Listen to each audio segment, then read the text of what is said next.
All right, welcome into episode 41 of the War Room. We've got a good one tonight. Yeah. I think it's pretty highly anticipated. As with any shows that happen out there, there's all kinds of things to talk about that a lot of people generally probably don't talk about. So there is definitely opinions on both sides and stuff we want to discuss, and we want to bring the players on that were kind of in the mud here to talk about it. But first off, I want to give a huge shout out to Robby and Andrew and all the guys that made the show happen because I mean, Brian, we know what it's like to put on these shows and the risk that you take to take on Freedom Hall with all the stigmas that come with Freedom Hall, right? The track is going to be terrible.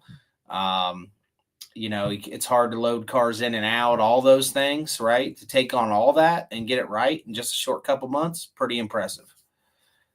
Yeah, absolutely. We went down there and I didn't know what to expect. I'd seen prior shows that had happened there. Familiar with the issues that they had in the past. I had never personally been there before. Very impressive facility. And then to show up and kind of just see, Robby and Andrew in the Twisted Metal Motorsports group, really had a really professional setup going on, the inspection line, where the cars were being staged and all that. It was just a really, really well thought out preparation for all those things at the event. So very impressive for those guys to get it done in the amount of time that they did. And like you said, putting these events on is a tall task for anybody. How long you've been around or not, it doesn't matter. Each event presents its own unique challenges. And I'm sure Robby and Andrew definitely faced several of those and were able to overcome them. So, very impressed with what we saw. Yeah, we'll get into the show just a little bit more.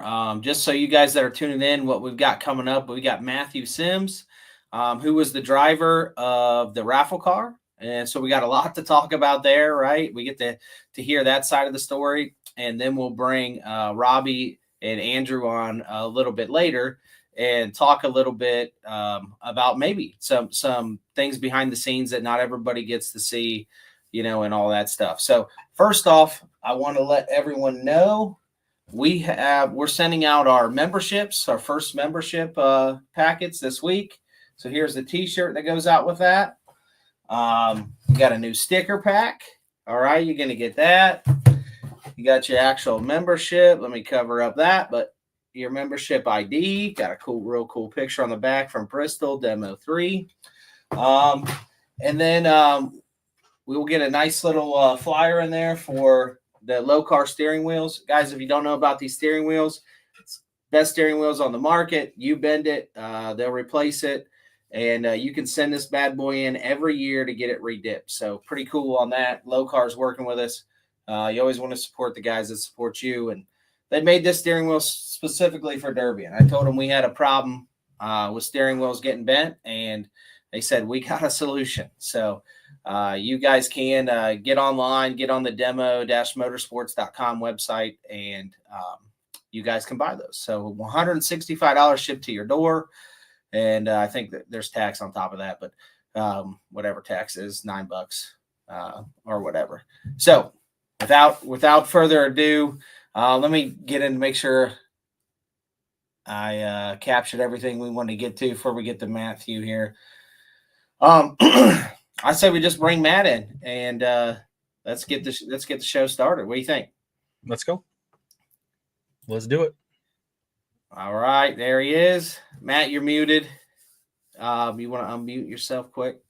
There he is. All right. Cool. All right. Matt, you want me to call you Matt or Mathew? It don't matter. Either one. All right. So you were in a little bit of some drama, right, throughout the weekend. And there's just so many things that are going on that get posted on Facebook. And it's just so much easier to have a conversation and clear the air because, as you know, I'm sure it's like false on both sides. Like there's all kinds of stuff going on. So let's go ahead and get started. Let's ask you some questions.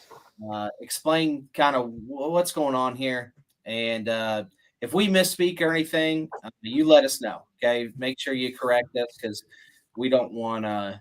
We don't want to. We don't want to push any narrative one way or the other. But from my Right. understanding, to start the show, let's start it off with that. So there's a raffle car at the show. There was a drawing beforehand. You happen to be the lucky winner, right? Correct. So you knew a couple weeks. Was it a couple weeks or a week ahead of time? It was like the Saturday before the first, so it was probably the 22nd, 23rd of February. Okay. So walk me through that. You ever won anything like that? I I win pretty. I mean, I'll get in on them raffles and win some Camrys every now and then. I mean, last year I only bought 3 cars, and the rest of them was one-off raffles, so I'm pretty lucky on the raffle part. But the first thing I want to get to is Robby and Ryan are standing in whoever's garage that the car was built in, which I'm assuming it would be Robby's. And on that live video, the car, or they say that the car would be a blank canvas. That means that it would have been in black, like I'm sure Dustin and Brian, both of you guys, seen the pictures. And so I see on the internet that the car had been painted on K Pro on one side, Bourbon Beatdown on the other, Twisted Metal Motorsports, Simple Solutions, Derby, whatever that was, Track Shot Live, and all that. Well, as a Derby driver, I think that you shouldn't want to paint your car all them bright colors and stuff because that's a number one car you go for right there is the bright one for targets. So to clear the air there, I didn't.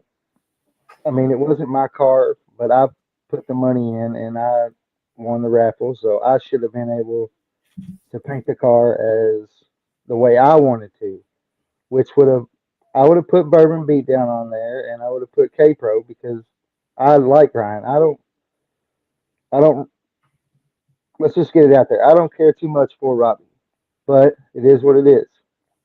So I get there. The promoter that I support around Central Kentucky, Sean McCollum in YNW Promotions, I asked him to bring me some decals. So he brings me decals. All right. So we're standing at Ryan's trailer, me and a buddy of mine, and we tell Ryan, I'm going to put these stickers wherever I want to. So just be prepared for that.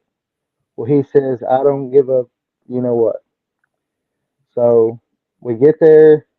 I go and I track Sean down. I get the stickers from him. We're standing there talking, blah, blah, blah. They walk off. I do my own thing with the car. I put the stickers where I want them. So I believe that is where all this had started from.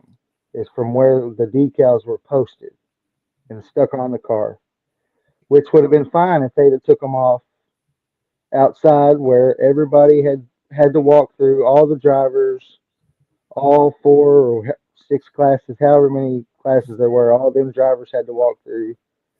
Ryan, Robby, Critter, Shipley, all them inspectors, everybody had to walk by that raffle car, and they should have took them stickers off the end, and it probably wouldn't have been no big deal. But it is what it is, and somebody got butt hurt, and now we're here. Yeah, well, now we're here, right?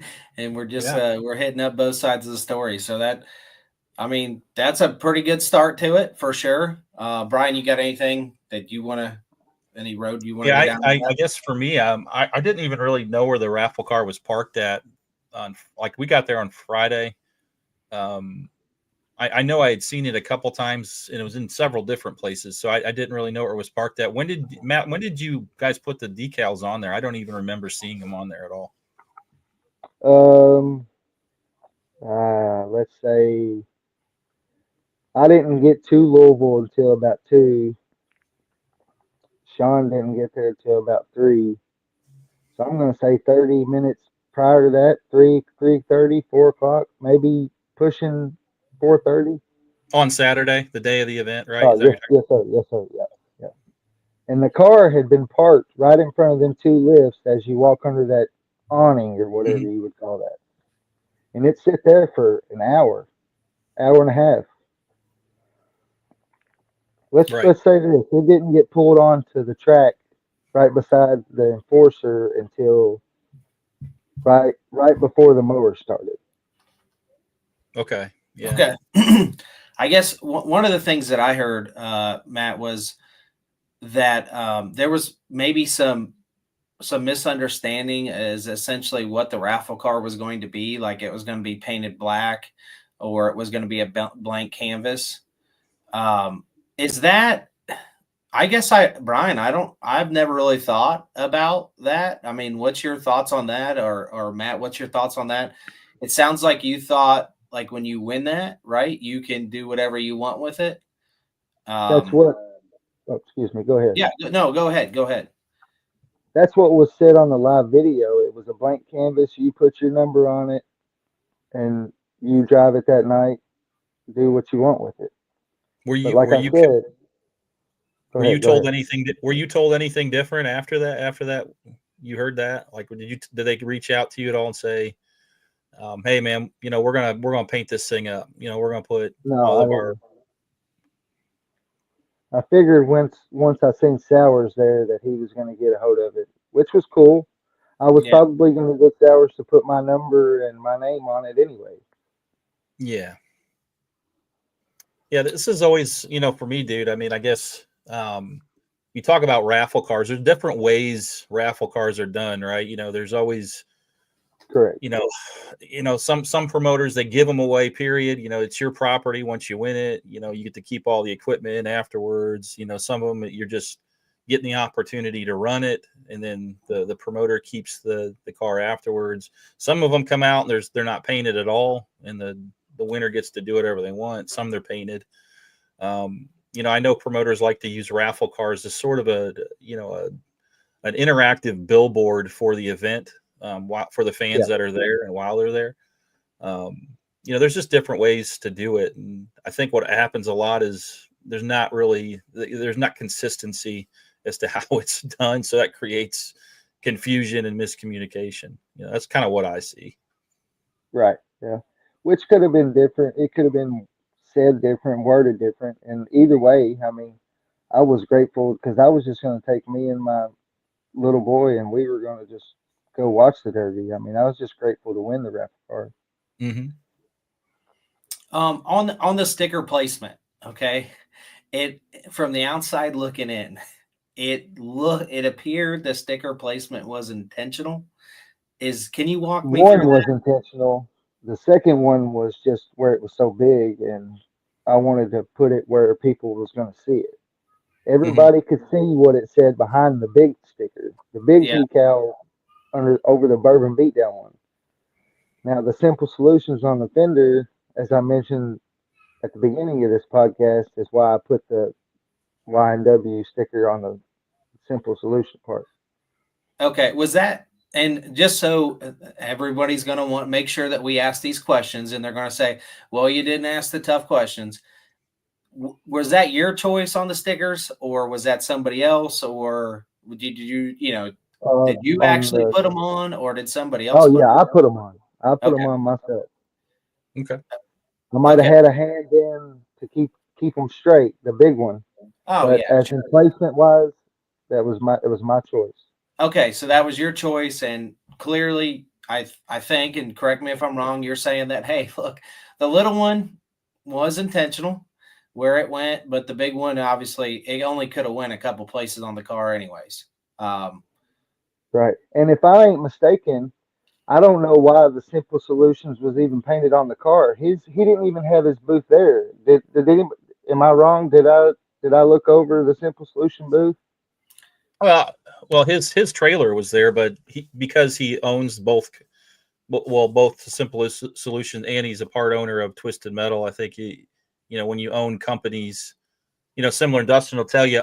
Dustin owns Big A spindles, so whenever we do an event, that's part of what we advertise is that spindle company. Even though we're not really set up there and vending, Right. it's just kind of what promoters. There's promoters all across the country. You have multiple businesses within the sport, so they use that as an opportunity to advertise for that.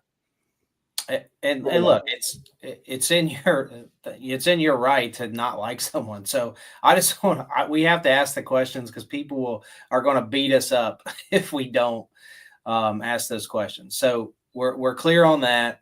How the stickers got there, where they came from, the placement, all that. Brian, is there anything else that people want to hear? Or Matt, is there anything else you want to say on that? Go ahead, man. No, I'm good on the sticker placement. All right. And then I guess one follow up to that is like let's talk about when they tore them off, right? Because people probably don't really know, when did the stickers get torn off? I'm not even actually quite certain on that. Seconds before the green flag dropped, they made it a point to get a hold of Ryan, which Ryan was the one that come to the driver window and said, "Hey, they're bitching about these stickers. You got to take them off." And then Robby comes off of he didn't come off the wall. He comes down the wall about halfway and was like, "Yeah, right over my fucking Simple Solutions paint." And if there wasn't little kids in the stands, he would have probably got what I really thought, and that would have been a little finger because, it's just how it goes. Well, in those moments, things can get pretty heated. I'm glad you made the decision to not do that. Yeah, like you said in the drivers' meeting, no middle fingers and all that stuff. But the other part, as in Dustin, you was right there, right beside the enforcer, when the next subject will probably come up. We'll talk about that here. Oh yeah, we got a lot more to talk about yet. We just had to get to the sticker part first. So yeah, I was standing there. I experienced some of it, so we will definitely talk about that. My last question on the sticker part is: do you see any reason that somebody that let's just say Robby in specific would be pretty pissed about the sticker placement? Not that anyone's right or wrong. I'm just asking, do you see where anyone could be mad? I mean, yeah, I understand it's his company or whatever you call the Simple Solutions was covered up, but he could have. Let's just put it this way: you can't tell me that somebody didn't see that car sitting outside of the track, and the stickers could have been removed then, not in front of 50 drivers and 2,000 people in the stands. Yeah. Okay. Yeah, well, that's fair enough. And I mean, I appreciate the answer to the question. All right. So, Brian, you got anything else on that? Not on the sticker decal stuff. It's just, I like to hear both sides and both perspectives, and I think, Matt's definitely got, his view, and it's valid, and that's okay. Everybody has their way of looking at it. So. Yeah, we're not really, I mean, Matt, you know this. People have opinions, and you ain't changing people's opinions. It doesn't really matter. We're just here to talk about it because people want to hear it, right? So Absolutely. We're not really here to change opinions. We're just here to ask questions. We're going to ask Robby the same questions, I'm sure. And, he's going to have his side, right? And then everybody can do whatever they want from there. But, all right, after running the car. So, you get in the car, you start the show, the whole sticker ordeal's over, and you get hung up, right? And this is kind of... Did I get hung up, or did the enforcer... It looked like you got hung up on the wall right in front of where I was standing. That's what I could see, is your back bumper off the ground. The left rear tire wheel well and the enforcer bumper was inside of each other, if that's how you put it, or the enforcer bumper was inside of my wheel well. Okay. Did And the enforcer engage in that contact, or were you pushed there? I don't remember how all that went. emotions were high, and people were going to say excuses or excuses, but I think it was engaged. Okay.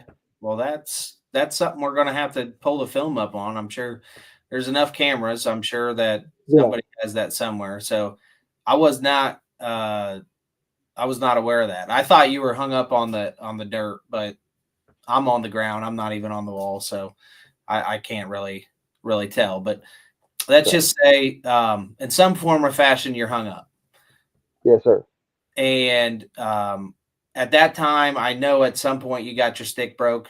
Did you acknowledge your stick being broke, or do you remember that happening? Not not that people were telling me that Shipley had come off the wall beside the enforcer and broke it. All Yeah. right, so That's what I'm I in the saw. car. I'm looking as the camera's facing me. I'm looking over my right shoulder, trying to get somebody to come and get me off the wall. And I'm revving the motor up, putting it forward, putting it reverse. I couldn't hear or I didn't see him break the flag. I'm pretty sure he was yelling in my ear, but I couldn't hear him because I had it to the floor, trying to get somebody's attention because you both probably derby before. You ain't gonna be able to hear somebody if you're yelling over them loud motors. So I was revving it up. And I was looking, like I said, over my right shoulder, trying to wave somebody on. And apparently that's when the flag got broke. So then the enforcer backs up some and I get loose. And then that's when I tried to line a shot up and was going to just derby from there because, I mean, when emotions gets high, I kind of like the little lead foot. And I look at Robby and he's waving his hands like this and waving the flag. So the flag drop where he drops the red flag. And I'm like, I kind of get all like, what the hell is going on? And then he comes there and I take my helmet off and he rips it out of my hand.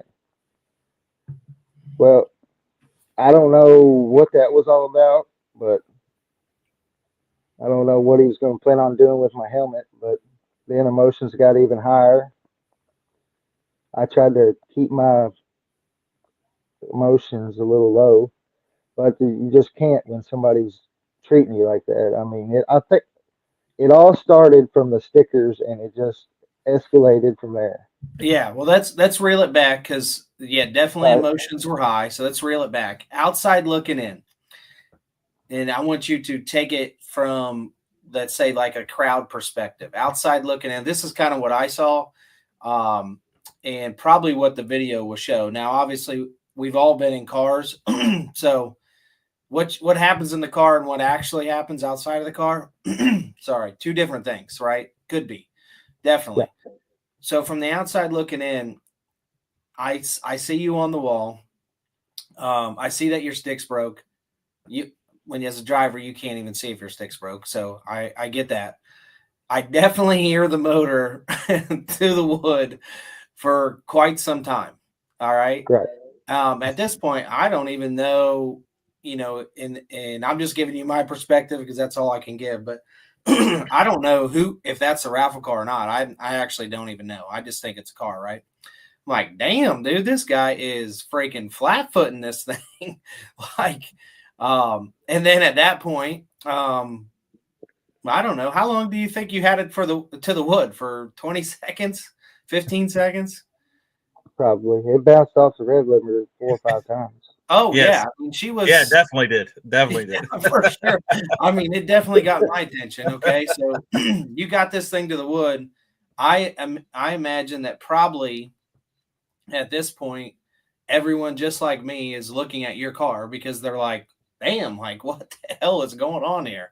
Because there's nothing moving that fast as what the motors are, right? Yeah. So if Sure. you've been on the track, when you hear a motor go, you look around for see what's moving quick. Well, there's nothing moving. So I was like trying to find where this noise was coming from. So then at this point, I think somehow you get unhooked, whether the enforcer moved. I don't really know what happened, but somehow you go. Well, the enforcer backed up, and that's when he came down off the wall, and that's when he came down off the wall and shot down the back side of the track from where I was standing. the back side of the track, and that's when Okay. everybody threw red flags Yeah. and we stopped the action. That's kind of how that went. Now, was that when I've been told, and you guys were saying y'all had the best view, as in flag breaks? Was that when my flag was broke? Was when I was hung up on the enforcer? Yeah. So John Shipley came off the wall. They were trying to get your attention. Because you probably timed out. They had watches on, and you weren't responding to that for one reason or another. Like you said, you're trying to get off. You're focused. Things are going on, and Shipley came off the wall and broke your stick, and you kept. Obviously, you didn't know your stick was broke, and you were still trying to get off the wall. And then the enforcer moved back, and I'm assuming that was to, get you out of the way. So if he had to go onto the track, he could. And you got out of the way for him, and so they stopped the action at that point. That was my perspective. That's what I saw from standing. Okay. So I'm not sure if it ever even got broke, or they just disqualified me for raising hell, or yeah, I think maybe out. moving. Okay, maybe moving after a red flag. That was the only thing I could have. No, it was broke before that. It was just a standard timeout, kind of thing. Yeah, when I recognized you, like your stick was broke, and then that's when you were hitting the rev limiter, because then that's what drew my attention to the thing. That was just my perspective. I'm sure, there's, like I said, there's cameras there. Now, outside looking in, it appears most people don't hold the car to the wood. So, all right, I'm thinking, what the heck's going on here? And then obviously when a car, I've had this happen to me actually as a promoter, and somebody competed in a car that was disqualified, through time, and they went down and smoked another guy. This just happened. This happened at the first show I ever put on, and they smoked this other guy in the tire and caused the top three, top four, whatever it was at that time. It became a real problem, right? Because an illegal car hit you, and now what do I do as the promoter, right? So take it from the outside looking in. That's what appeared to happen. Now, I don't know if you actually went down and hit anyone because you were driving away. I don't know. Did you hit anyone? I might have. I hit one person, but it was just like a get on the gas and then roll and hit him. I wasn't in it or nothing. No kill shots, right? Like you're just trying to make contact to reset your clock. Is what you do. Yeah, for sure. Because I knew it was close to being timed out. I mean, 60 seconds, or what was it? Was it 60 seconds that show, or 120? Yeah, I'm sure it was. I'm sure it was. The 60 seconds can seem forever in a derby car. Yeah. I mean, it seems like to me. Yeah, for sure. 60 seconds can seem very long or very short, depending, what situation you're in, obviously. But so with that said, outside looking in, you start to, after you see all that, right, then we get into confrontation afterwards. But just focusing on that right now before we get into confrontation afterwards. It appears everything that could be said or was said, or even what you said tonight, like, you got to ask, was there a vendetta to like blow the car up?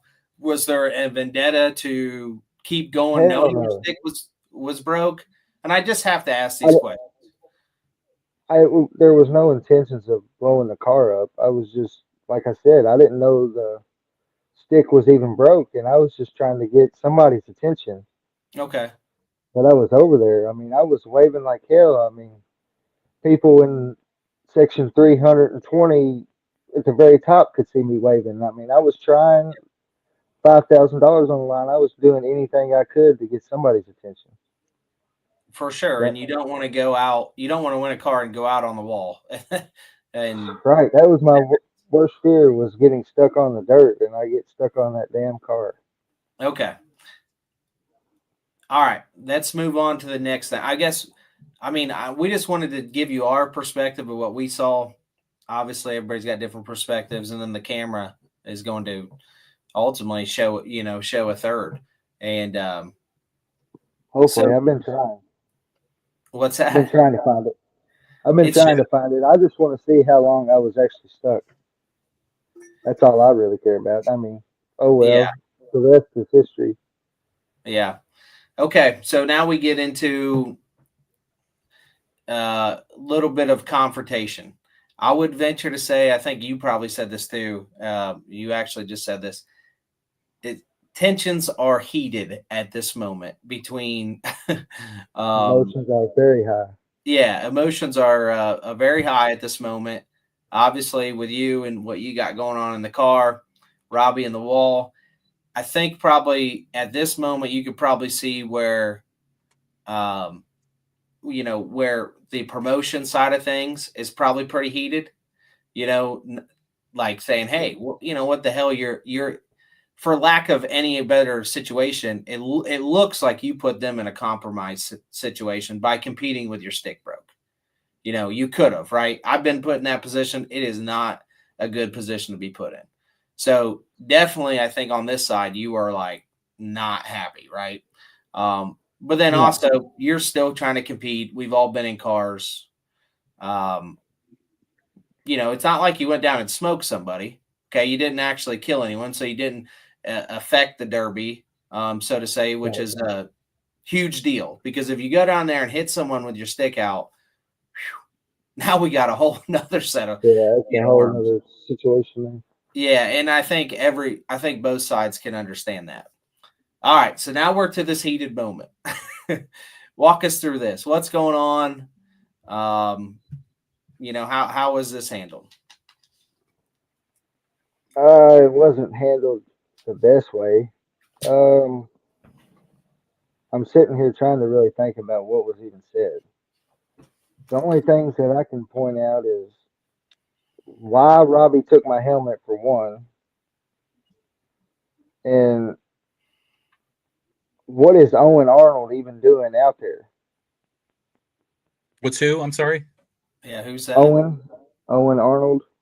That's the big guy in the green jacket that Oh, decided to okay. push me when the back was turned.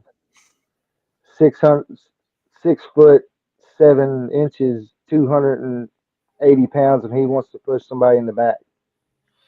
Well, Let's get get to real that. here. I assume that he's probably working. So He was running equipment. Yeah, I assume it probably has something to do with that. But so let's just walk through this. You guys have some disagreements about getting out of the car, it appears, or at least not getting out of the car right away. At some point, for some reason, it took you guys a minute to get out of the car. This probably also fueled tempers because I'm sure nobody remembers what's said in the moment, but I'm sure some things are going back and forth in the moment. Your helmets gets taken, probably for good reason, because you can't, you're done competing, right? That's kind of a simple to say, hey, look, you're done competing. Be on top of the stick broke. You get out of the car. What happens next? Words get exchanged, and they tell me to get off the track, and I just wanted to talk to Robby. I didn't have no reason to talk to anybody else but the guy calling the shots, and they wasn't letting me to him. And when he did come up to me, it was nothing but like yelling. We were both yelling at each other, and it is what it is. After that, I really honestly don't know what was said. I'm sure a couple cuss words. He's a snake, probably. Positive of that. Yeah, I'm pretty positive. I think that's where me and Brian came in because now you're at the edge of the track. And obviously, I don't really remember Brian as much, but I do remember you, Dustin. I got a forgettable face. He's the worst looking. So, oh Jesus! But after that, just when Owen come up and told me to get off the track, I was going. There wasn't no reason to push me in the back. But it is what it is. yeah, I think I think probably there's definitely some regrettable moments throughout the night on maybe both sides. Maybe both sides for sure.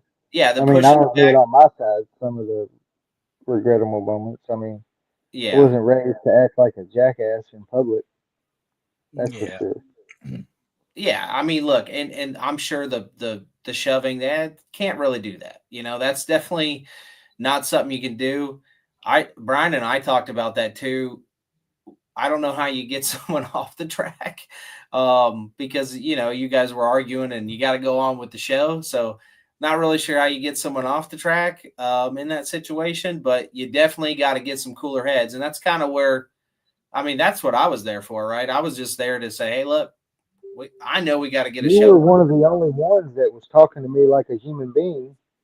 But I mean, I've never been put in the situation as a promoter on the outside looking in.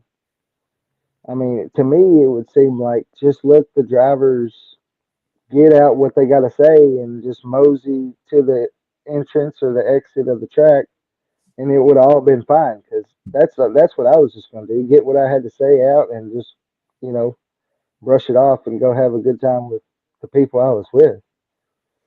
Yeah, I'll tell you from my perspective as somebody who's put on shows now and helped put on shows. Um, I like seeing the emotion out of the drivers. I like to see the emotion out of the promoters and the officials too. That means it's real. It matters. I think the fans enjoy that too. That's part of the atmosphere, and it happens pretty much at every derby that I've ever been to. Is you're going to see some of that going on. It's like where does that allowed to stop? And how do we corral it and kind of, hey, okay, we all had our little moment there, but we got cars on the track that are getting hot. Other drivers ready to go. Maybe they were in the zone. And it's like, okay, let's not interrupt it. The fans want to see the derby too. So we had our little moment. We said what we needed to say, but let's move on here and Let's move on. and that's really what I think everybody's trying to get to is, all right, we got it out. Yeah. Everybody got a chance to say their piece, and let's move on now. Yes, sir. Yeah, man, and I think on my side, like, I know you mentioned talking to me was pretty easy, but we got a lot of perspective. Remember, it's not my show, right? I'm not like I don't got a shit ton of money, a shit ton of time, all this energy and doing this. Built like I'm pretty sure Robby built the raffle car, so that's a thing, right? I don't have all that, so it's a lot easier to disconnect and just kind of diffuse the situation. If it's, I think we could all trade places, and if you were in my shoes, you'd probably be a lot cooler head too, right?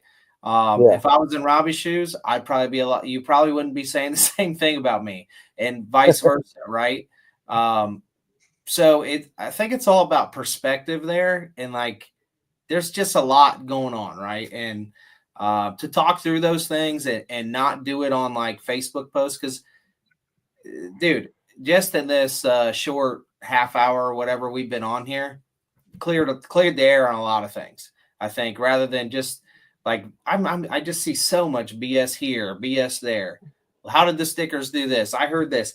And I'll tell you this, man, I have been at the receiving end. So has Brian. So has other people of false allegations and this and that it's just like, where does this stuff even come from? So it's cool to clear the air. Obviously, sounds like everyone, hopefully, we're going to have a conversation here in a little bit with Robby and those guys, but it sounds like probably some different decisions could have been made that night, which would have helped things out. We lost you on the camera, but I think you're still there. You still there?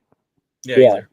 Yeah. Call coming in. Yeah, and things get a lot better, right? A lot easier. And obviously, you mentioned you don't care for Robby. That maybe played a factor. Maybe it didn't. Yeah, and the thing is, I haven't had 2 full conversations with the man. But if you tell somebody that you it was all over. Might be holding a grudge. Oh well, whatever. But it was over a spool of 9-wire. I wanted to buy a spool of 9-wire at Bash for Cash, and he said it was pre-ordered. Well, I walked by his booth right after the derby's over, and he's loading it up in his trailer. I might Sure. be holding a grudge, but whatever. Whatever. We don't need to talk about that. Well, look, man. Usually, when things like this happen, there's a little bit deeper. You just got to dig a little deeper, and maybe there's some things that are get uncovered that haven't been talked about, or just were never talked about or never diffused. Maybe that you just mentioned. Maybe that was one of them, right? And hopefully those things can be put to bed. Because dude, I think you got a great opportunity there with the raffle car. It didn't work I out. did. It was might have been one of the best built cars out there, to be honest. Mm-hmm. Yeah, I mean, it was. They say he could build a car, and he's got some of the best stuff, but Yeah, I didn't get to you were use it around. like I wanted. You were around out there for a while. I mean, I can't remember what you would have placed or anything, but you seemed like you were out there for a while in it. Common Yeah, I was common really wanting to see. misconceptions with the raffle car are what? It's not built very well. So, I mean, it sounds like you looked it over and it was a pretty well built car. Yeah, So, I mean, I'm just gonna see how them bumpers hold up here in about 2 months. those TCJs. Them adapt bumpers or TCJs, what they're Yeah, called. I think they're pretty similar to the same thing. Mm-hmm. So, okay. Well, look, is there anything else that we need to talk about, or we want to clear the air on your side? No, I'm good. Okay. I'm over it. Actually, I really don't. I mean, yeah, it's funny and shit to Yeah. talk about, but I mean, let's move on to the next show. Well, hey, Where, man. Look, at least for me, I'll let Dustin close it out. But I certainly appreciate you being willing to come on here and talk about it. I mean, that's pretty cool. Some guys will, not some, a lot of guys out there on the internet. I'm sure you've read comments and everything else. Everybody's what do we call them, Facebook tough guys. But for you to be Yeah, willing to actually come on and talk about it, I think that's pretty cool. So I mean, I'm glad you did that. That's great. I appreciate it. I had something pulled over the comments, and holy moly, we got a lot of comments here that I just missed the whole time. I didn't mean to do that. Everybody that's commenting, we could probably go on for days and go back and forth on the comments, but it looks like everyone got their comment in. Sorry, I missed those. But yeah, man, thanks for coming on. Where is your next show? Where are you going to be? I'll probably go to a YNW show in Central Kentucky at Gary County. Okay. Awesome. All right. Well, we got some more stuff to get to. We got some enforcer action to get to, and we got to talk about who impressed at the show. So we'll wind it out with that. Matt, thanks for coming on. Yeah, man. Sounds like maybe cooler heads could prevail next time in all For circles. Sure. And yes, for sure. maybe you and Robby can talk about that spool of wire and maybe hash some things out on whatever else is going on. So overall, what do you think of the event? It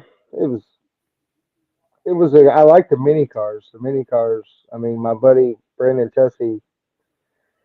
I'm gonna go ahead and put it out on live right now. If a Tussey is out on the track, good luck, because there's some of the best wheelman that there is. Hey, real quick, what did you think about the lawnmowers? I've got experience watching these lawnmowers run. I have never seen anything like that with lawnmowers. That was crazy. Not 50 out on one track at the same Yeah, time. that was nuts, man. There was some that was faster than most cars move around, I believe. Yeah, I don't think I've enjoyed a mower heat like Hey, that. they weren't faster than you coming off that wall. There ain't no way. That's for sure. Probably not. But I mean, that's one of the most exciting heats of lawnmowers I've ever watched. Oh yeah, there's no doubt about that. let's get on. Let's move it on. We got some things to talk about in with the finishing, and then we'll bring Robby and those guys on. So Matt, I'll bring you to the back. Again, thanks for coming on. Most people wouldn't come on and tell their side of the story. So hats off to you. All right, man. right. Shout out to YNW, Top Dog Promotions, and Demo One. Appreciate you guys. Yeah, appreciate you. All right, I got to pull up this winners list here because Brian, before we bring these two on, it was posted in the Bourbon Beatdown page. Yeah, maybe Robby can talk. Let Robby talk through that, his winners and all that kind of stuff. He probably has all that information. Yeah, we'll have to pull that up.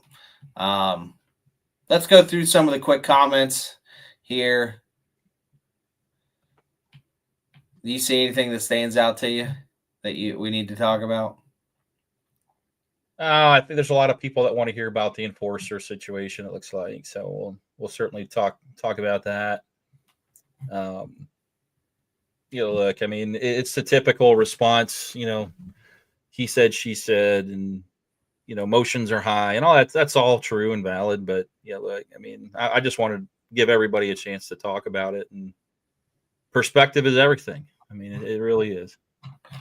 Okay, well, let's bring Robby on and let's chit chat with him a little bit.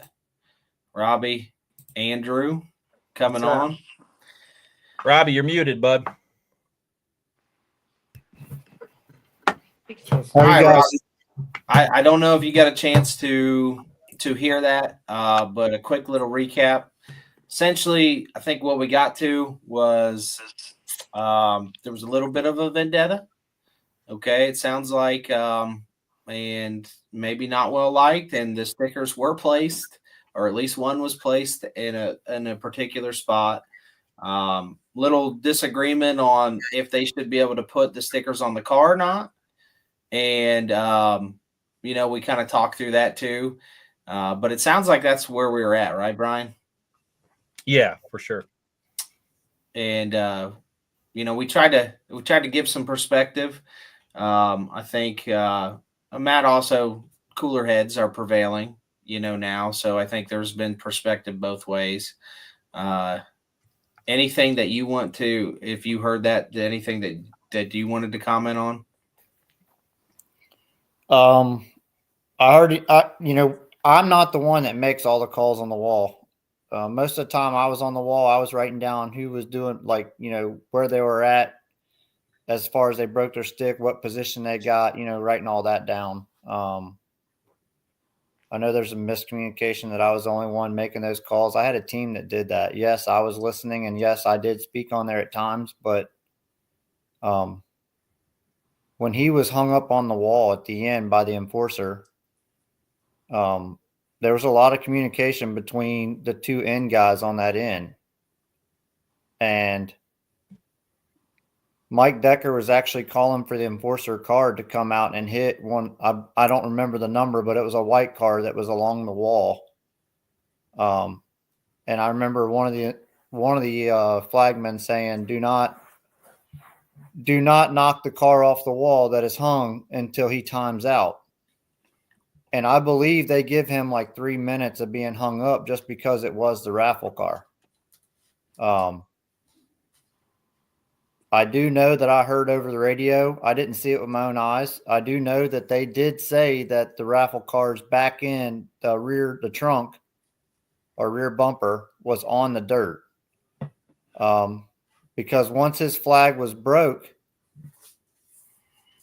John had broke his flag. He shined him with the laser and he went out and broke it off. And I'm pretty sure they even communicated. I haven't watched it because I'm still trying to catch up from the shop where I missed a week trying to do the Derby. So I'm going to buy it from Throwdown TV and watch it myself. But I do remember hearing a lot of the communication. And once his stick was broke, I think the goal was for him to pull over on the other side to let the enforcer do what we were trying to get it to do, along that one wall over where Mike Decker was. The enforcer did back up and still had to knock that car off, because I remember hearing one of the officials on that end tell him that that he was gonna have to hit it to knock it off of that dirt. So Jimmy, I believe, was on that end. He sounds like he's chiming yep. in. I believe Jimmy was one of the ones that was in communications with John on both sides of that opening. Yeah. At times, don't hold me on it, but I was told at times the tires was not turning and they were just holding it on the rev limiter, like trying to blow it up. Not saying that he was, but maybe it was between gears. I don't know, but it was just sitting on the rev limiter.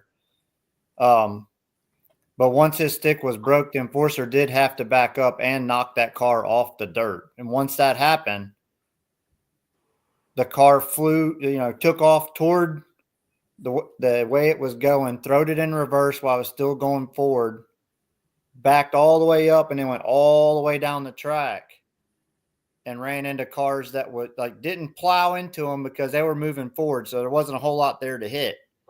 Ran into the back bumper. And that's when I went out and said, hey, you got to get out of the car. Like, you're out. Because if he would have actually hit those cars, and that would have changed the whole game. And that's something that I can't change if that happens. That's not fair to the guy that was still in competition. So once that happened, he's arguing, I'm arguing, right? Like, you got to get out of the car. Come on. You got to get out of the car. You're out. You got to get out of the car. So once, he's still mouthing. He sets his helmet up on the hood. I've derbied since I was 10. When tensions are high, it's not a good thing to have a helmet in your hand when you're, so I know the helmet's his. I'm not doing nothing with his helmet. He won it with the car. So I took the helmet in my hand. I never, I wasn't going to give it to him when he's mad and yelling and cussing and, all back and forth. I'm not going to let him have his helmet where he can use it as a weapon, right? I mean, that's common sense. How many times you see drivers hit people with their helmet, especially in a situation like that? I try to get him over to the opening. I'm like, come on, buddy, we got to go. Come on, we got to go. Come on, we got to get off the track. I got the show started back up. Cussing. You all, this and that. Come on, you got to get off the track. We get him over to the opening. Starts it all over again, and then that's when Tudor comes down, and I don't know what he said to Tudor. I don't know what they said to each other, but he gets shoved. Once he gets shoved, instead of still going toward the gate, he makes a hard right. Now he's got his helmet in his hand because he ripped it out of my hand when we got over there close to the gate. And he's headed toward the crowd. I mean, you don't know what he's going to do with the helmet again, right? So, yeah, and to Robby, to reel that back in, I mean, it didn't get de-escalated very well. That's for sure. I mean, it kind of just kept happening, right? And yep, I'm not sure how this situation would ever get de-escalated, really. I mean, there's just not. I mean, right. I think we walked through this with him, right. And I'm not blaming fault. I'm just saying, like he said, tensions were high. Yeah. So I was just walking through the steps of what went down, right? We're trying to get him off the track, get the derby started back up. So. Yeah, and it sounds like probably better decisions would have been made if it wasn't the heat of the moment. And even there was some tension brought up there that maybe of the past. It tends to, when things like this go down, there tends to be some underlying issue, and I think that we uncovered that. But I asked about Jimmy says, and maybe maybe this is true, maybe it isn't, maybe it can be confirmed on camera, but it definitely felt like there may have, he was flat-footing it there on the wall for sure. It was definitely being held on the rev limiter. Yeah. And like I said, after the derby, there was multiple people said that it was in park and it was, the wheels was not spinning. It was just sitting there on the rev limiter. Yeah. I can't tell you that for sure or not. I can tell you I've definitely held a car to the rev limiter trying to get unhung. But and if it's a park, that's what I'm saying too. Like I said that I wasn't over there. I couldn't see the tires spinning, but that's what was said after the event, that it was being held on the rev limiter for a very long time. So yeah. I'm not sure. Maybe he thought he had it in gear. I don't know. Well, that's an interesting thing. Look, we got to get on to. Is there anything else that you want to say on that? No, I mean, I wish things were different there, but you know, and it wasn't no grudge toward the stickers or nothing.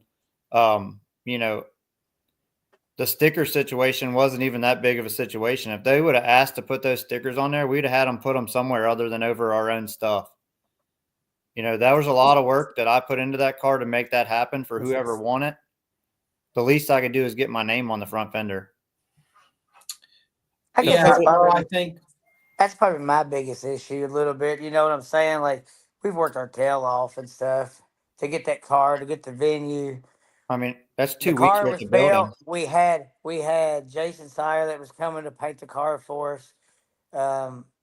And they took that time. You know, they took that time to paint our logo that we came up with ourselves. And to me, it was.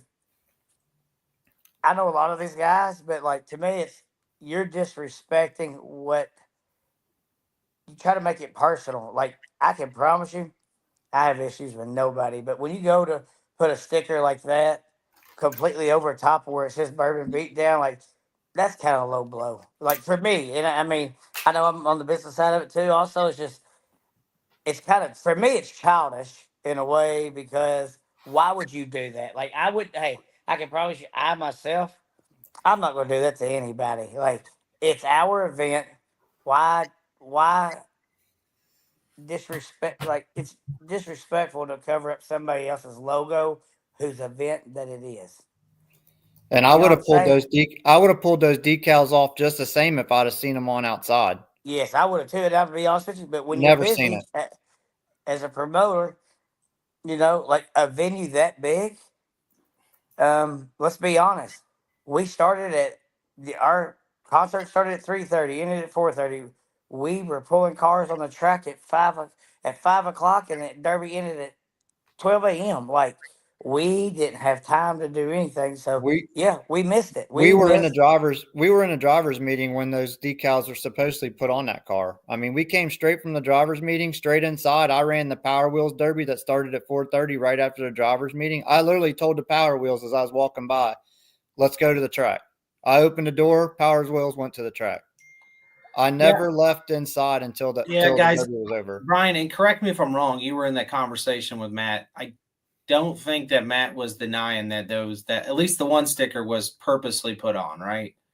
Yeah, I think it's. He said the one over the simple solutions was intentional. The other one, it was just a big decal, and there was really nowhere else to put it on the car, so that's where they put it. So Yeah. So I look. There probably it sounds like there was some intention there. Maybe at this point in time, probably rethink that. But sounds like obviously it was purposeful. But Yep. um, You know, to me, I feel like it was an action looking for a reaction. I feel like they were put there wanting the reaction that they got, you know.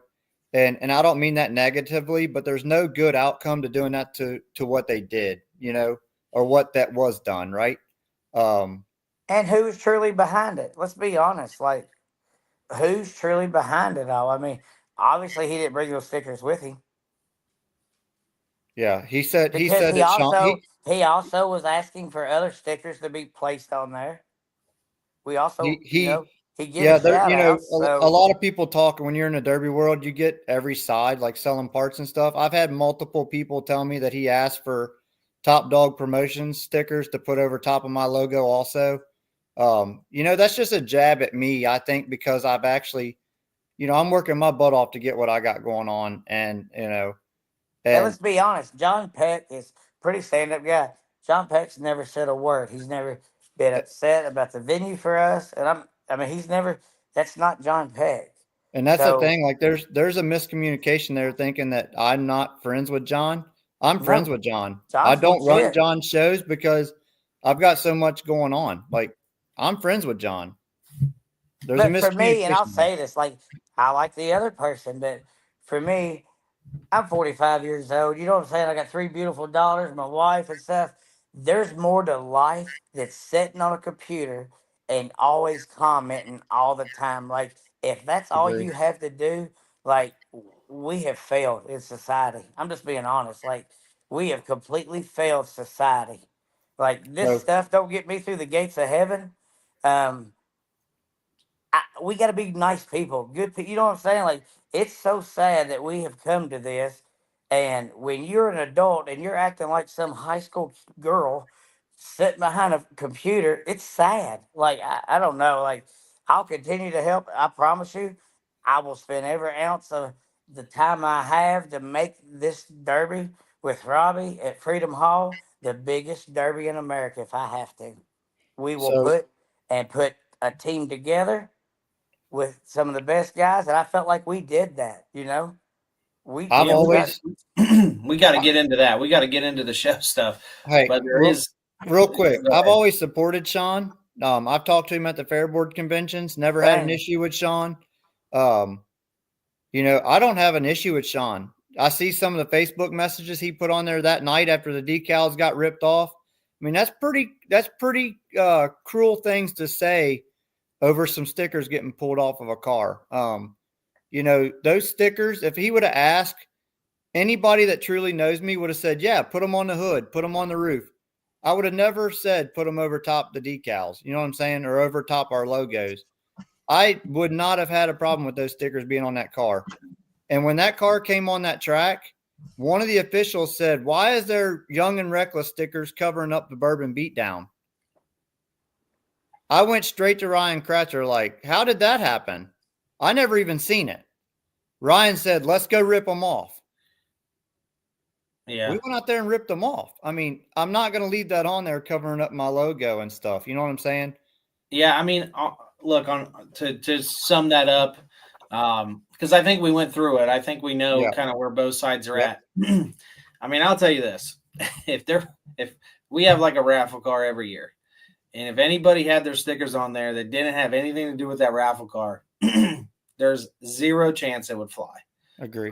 Now, look, this also does bring some understanding that maybe there needs to be like understanding what you can and can't do with the raffle car too. That's kind of what I took out of it too, is like, okay, if you do win it, is it yours? How do I think that probably has to be some clarity, but I mean, Brian, I don't think that we would probably let anything on a car that people and the reason why is because it's a billboard, right? It's like our billboard. Well, yeah, right. So a raffle car is a billboard for the promoter to advertise their logos, their information, their affiliates, their sponsors that they have.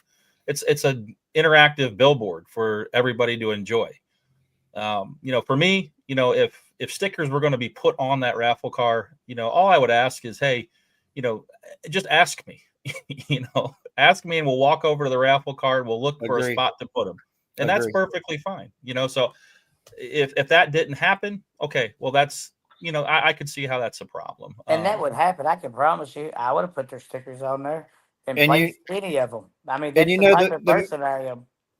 The miscommunication might have been that we don't actually own that raffle car. Ryan Kratzer does. I just put it together for him, donated my time and parts toward it to make it for my show to give somebody another opportunity to drive. So maybe that's the miscommunication, but we paid to have it painted. That you're getting to drive the car. That was it. I mean, it's very clear. They were getting to drive the car. Sometimes things like this get brought up, and this is where you got to clarify what is what, right? So I agree. And it's a good learning experience. I don't want to get too hung up on this subject because look, we had Matt on. You guys got to talk. We definitely cleared that up. We have a whole enforcer deal to talk about, boys. And we got to talk about who performed that night. Real quick, you got to pull up Andy's comment. Andy Lee.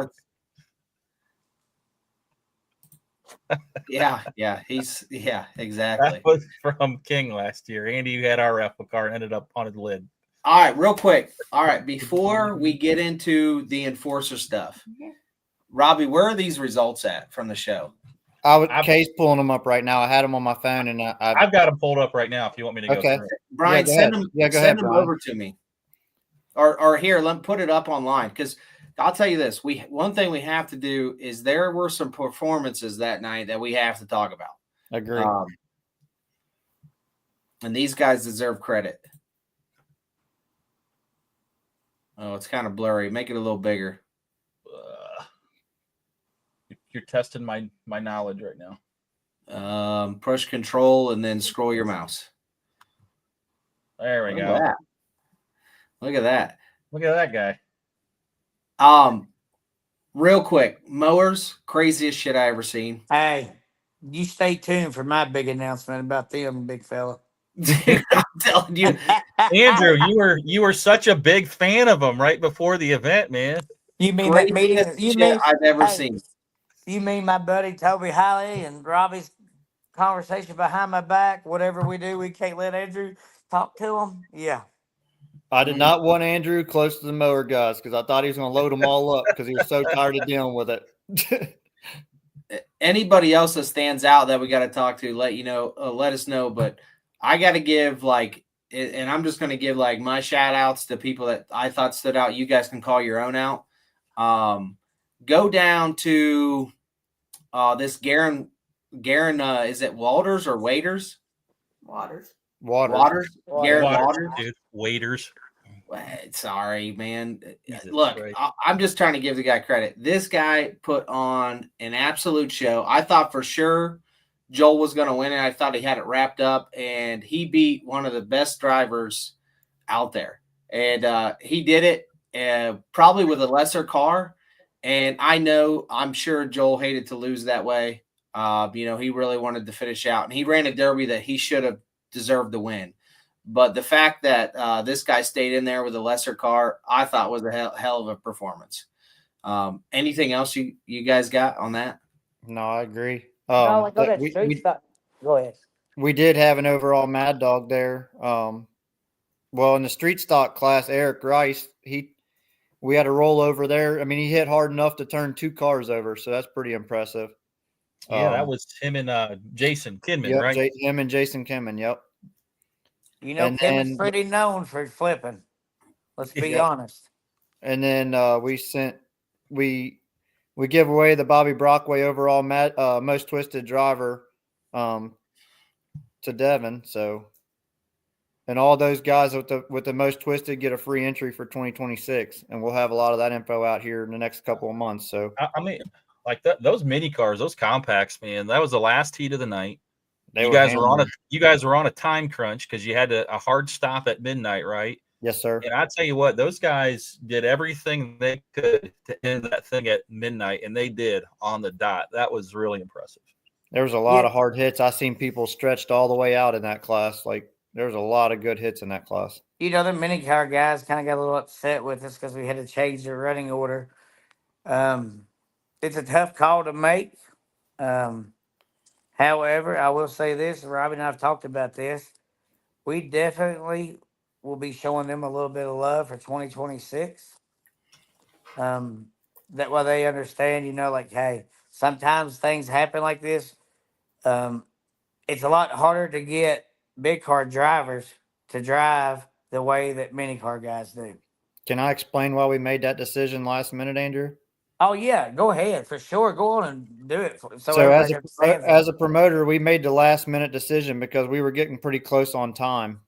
We made that last minute decision to run the big cars before the small cars because we were worried that the big cars or that the small cars would finish and only leave us a short amount of time to try to run the big cars. That sounds bad when you look at it that way. But if we run the big cars first and they take longer, there's going to be a better chance that they're going to allot us more time to finish up the last class. You see what I'm saying?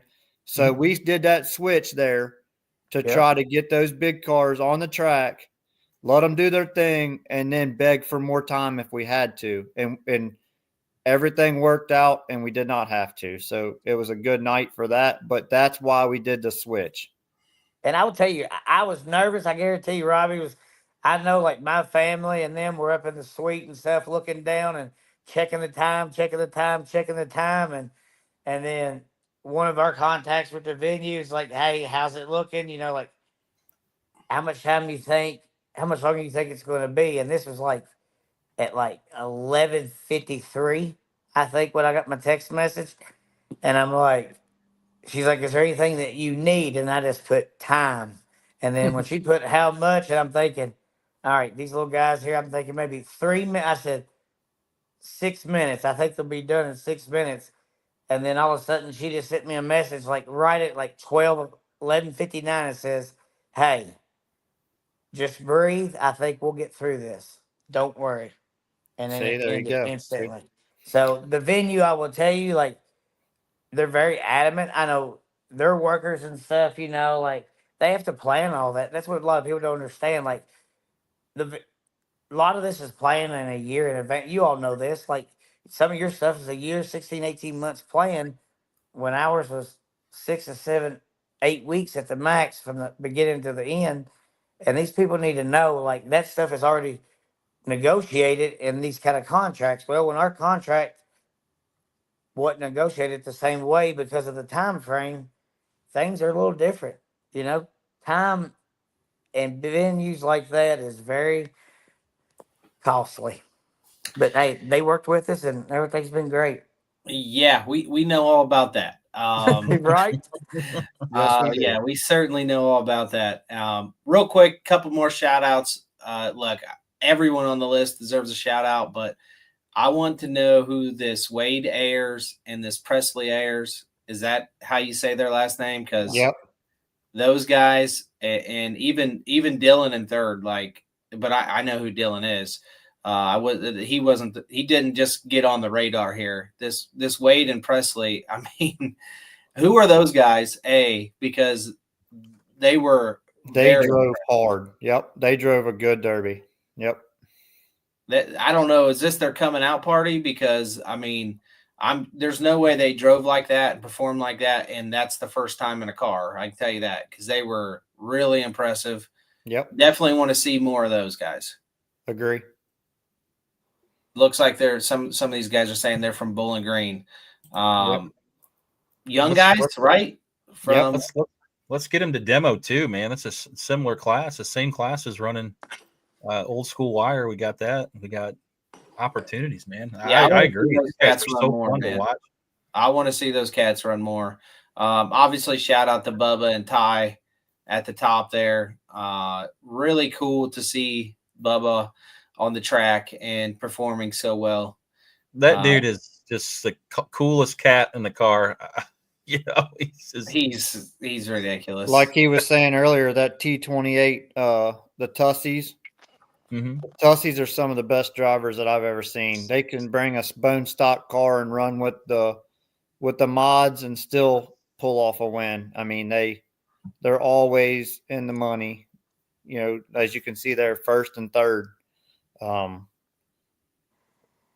mean, down at Bragging Rights, didn't the coffee? What's his name? Heck, he drove on top of his car twice, didn't he? 3 times. Germantown, Bragging Rights. Yep. Samuel Coffee, wasn't it? No, Yep. was it Samuel or the youngest one? Dennis. It was Sam, and then Ethan Clifton there in the stock minis. I mean, I watched him win Bash when he didn't have his driver's license yet. So, definitely another experienced driver there. Hey, I tell you who I was kind of pretty impressed with, the first big show for Dustin Osborne. I mean, let's be honest. That poor guy had nothing left, and Joe Freiberger wore his back end down. Joe was driving to the driver's seat there for a minute. Yes. The Josh F. I remember the Josh F. finally came out of that car. Yeah. Wasn't Dustin in an all black car? Isn't that the one we're talking about? Yeah, Dustin and that Corey Hammonds at 427X. I mean, they used their car. I mean, I'm sure Joe was like, "Is this car ever going to die?" Like he just kept on and kept on. And hey, Dustin made a good run. I mean, yep, those are both of those guys. Both that's their first big shows right there, Coy and Dustin Osborne. And I'm telling you right now, it don't matter where they go to. You could about bet that they're in the money. Yep, they're going to be close to the money. Yep. Hey, and I'll say this, like there's some other guys that are around like the area that Corey and Dustin and all them from. Like there's a lot of them guys that had super nice cars there that got probably in the top 10 or 12. Yep, Robby, that's around this area. And then the MWFA class there, I was shocked to see a lot of those names go to that class when they didn't get into the, the mini car class or the full size class. A lot of those guys signed up. There's a lot of big names in that top 5 right there. in other classes that signed up for MWFA because they didn't get in to the class that they were wanting. So shout out to those guys. Thank you. And thank you for putting on a show. I know Kyle Bryant got hit pretty good by the enforcer car. He was laughing his butt off about it after it. He said he would rather lose 2 more lug nuts than get hit by that enforcer car again. So, that's hilarious. But well, let's go into that. You can take that down, Brian. Hey, Dustin, real quick, I was going to say one thing real quick. I don't know if y'all paid attention to that Naturally Nuts, that white car that was in the street stop. Mhm. Did you know? So I have a good friend that ran there this past Saturday, and for some reason he's always ran a 66 number, and he decided to change all the colors, new signs and everything, and went to like a number 2. Well, Naturally Nuts, he's out. He don't live too far from Freedom Hall, but he comes down our way here to run quite a bit. He smoked him. From one end of the track all the way to the other. He didn't even know that, he runs with him quite a bit at other county fairs. He knocked him plumb in the floorboard. That's when I think Dallas Jackson come out there and like, somebody better get to this boy. He's in the floorboard. He thought he had got knocked out cold. when I got over there, Scott was still trying to climb out from under the steering column. I mean, he folded him over pretty good and stuffed him in the floorboard. It was a good He's shot. like, man, I think Dallas like, where is your seatbelt? He said, hey, heck with my seatbelt. You think you can ask if I'm okay first? He didn't know where he's at. That is, I think we've all been there. All right, we got to get to the next topic here, Robbie and Andrew. The enforcer. All right. My understanding, the enforcer, is that these guys had to sign a contract with the enforcer. Is that correct? It is on our contract, and at the bottom of it, it says it.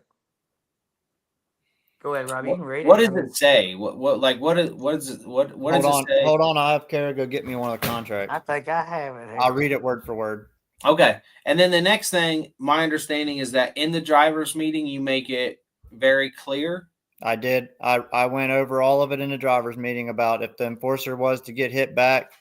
It's out there to police, right? It's not out there to derby. It's not a derby car. I don't care if it gets drugged down the side of. I don't care, if it gets hit in the crossfire, if it's an accident, right? It's not made to be hit, right? Like, obviously it could get hit out there with everybody going wide open or whatever. Here, she just brought it to me. It says, if you hit the enforcer car and damage it, your car will be held by the Twisted Metal Motorsports team until damages are paid in full. Okay, and so this is something that everyone signs. So no one going into the event, and it's brought up in the driver's meeting, so everybody understands this. Yep. Yes, sir. All right, let's talk about like why the enforcer exists anyways. Okay, so I have a hard time with just going out there and breaking sticks because a lot of times the pace is going across the board. Everybody's running about the same pace sometimes, or maybe you just got one or two. You start going out there breaking sticks, in my opinion, you're starting to try to control the derby. Or, with the enforcer car, you can go out there and give them a warning and they stay in the derby still. And it's just a warning shot. It ain't out there to kill them. It ain't out there to just like to put a major damage in their car.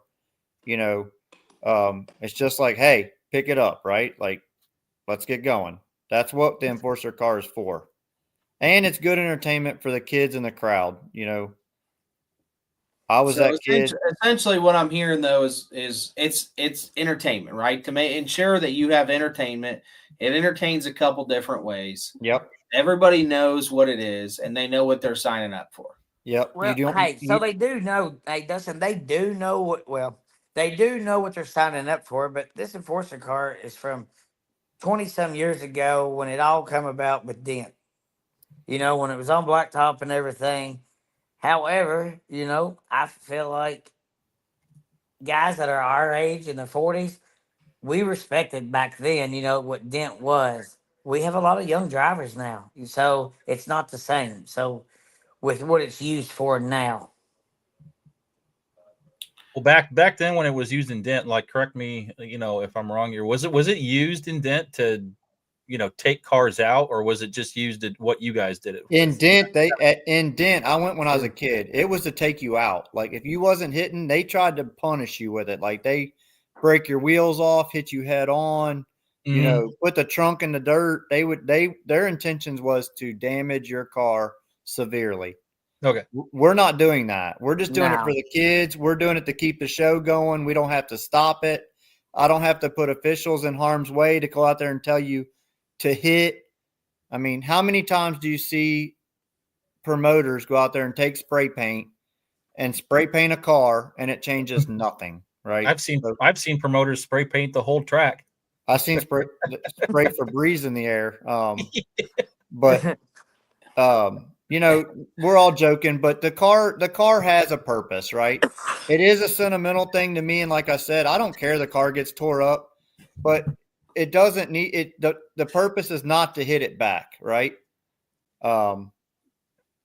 Like me and Zach Lehman, I was just saying, and Kyle Bryant, we were all out there after the Derby laughing our butts off at it to the point where we were almost crying. They were waiting on me to bring them the clipboard, and we were just having a good time about it. That he was talking about how when it hit him, it stretched him all the way out, and it was just comical. I mean, it ain't out there to hurt nobody. It's not out there to damage your car significantly where it can't continue or to where it's going to make you struggle. It's just there to give you that warning, keep the show going without breaking your stick off. Did you communicate that to the drivers in the drivers meeting? The purpose of okay. Yeah, I actually told them in the drivers meeting that we were going to hit them once with it, and then after that we was going to break their stick. But I want to see people. Go for it. I want to see people compete, right? That's why we also take the lug nuts, the 2 lug nuts, not getting away from the enforcer, but that's also like another way to pick it up. You know what I'm saying? So, and for what we're trying to do, like with Freedom Hauling and some of our other shows that we have lined out, we want a little bit faster paced demolition derby, fans need that. They want that. That's why we went to a lighter build. You know what I'm saying? Like, you all see the rules. Y'all see the type of cars that are there right now. I mean, if we wanted cars to not bend, obviously, we would go to built minis. You know what I'm saying? Like 5 on, 5 off kind of deal. Just 5-foot cars. So we went to a lighter build so that people in the stands could see this, that, cars are bending. And so, no, we didn't want this car to, to completely destroy him. We just want them to, to get motivated. Like, hey, we got to get going now. And it helps with the time. I mean, when you're on a time frame, you got to do what you got to do. But you also, man, you take somebody that comes, from Missouri or, from Arkansas or other places, to come down there and their style of driving, you take that away a little bit and you break their flag. I guess in a sense, I've read some of this stuff and I don't get involved in social media like that kind of way, but you don't want to dictate the outcome of a demolition derby. And if that was the case, we probably ought not even do any of it. You got to let the guys dictate who wins. Yeah, and I agree with you on that. I don't think you're here. I don't think we're here to talk about or change anyone's opinions. Like, people are gonna, like, I'm reading comments. Hey, you shouldn't. It should be hit back. It shouldn't be out there. All these things, right? The fact of the matter is, and kind of what we spelled out for everyone is, if you pulled on that track that night, you knew, what you were getting into, and I think that's the most important thing here. Yeah. Because that's undeniable. It's not debatable. Everyone knew about it. You don't get to use the excuse that you didn't read it before you signed it, or you didn't go to the driver's meeting, because now you're telling on yourself twice. But you missed a mandatory meeting too. So did they miss that mandatory meeting is the thing. They didn't. Yeah, so let's get into that. Okay, so the enforcer hit several cars throughout the night. It obviously hits a van. For those of you that didn't know, a van hits it back, Robby. The consequences were clear. I'll just say what it looked like from our side. From our vantage point, it looked like the person who hit the van decided they were going to pull off the track and get out of there because they knew the consequences. that's Brian, me and you've talked about it. That's kind of what it looked like. Now I don't know if that's true or not. But. Well, I've seen this happen at other shows, not with an enforcer, but when you're upset as a driver and you feel like you're about to get put on the spot, so to speak, I've seen guys try to drive off the track and get out of there and load up and leave. I mean, and that's just, I've seen it happen many times. So that's what it appeared to me. He knew he was wrong and was trying to get off that track and get out of there before someone could stop it. And looked like you guys got some pretty good skid steer guys that swooped right in and picked the front of that thing up and said, "You're not going anywhere." At that point, again, now we're going through tensions are high. But Robby, what people really want to know is what was the conversation like? And did you keep the $2,000? Did you get paid the $2,000? What happened there? Who came up with the $2,000? Because Robby, I mean, I'm seeing like all kinds of stuff all over the internet of what actually happened. Did you impound the van? Like what happened here? So when it all went down, I was working on something else that we had going on behind the scenes with Andrew and I. So I didn't actually see the van hit the car. I heard it through the headset, and I come down there after they had already had the car picked up with the skids, or the front of the van picked up with the skid steer. And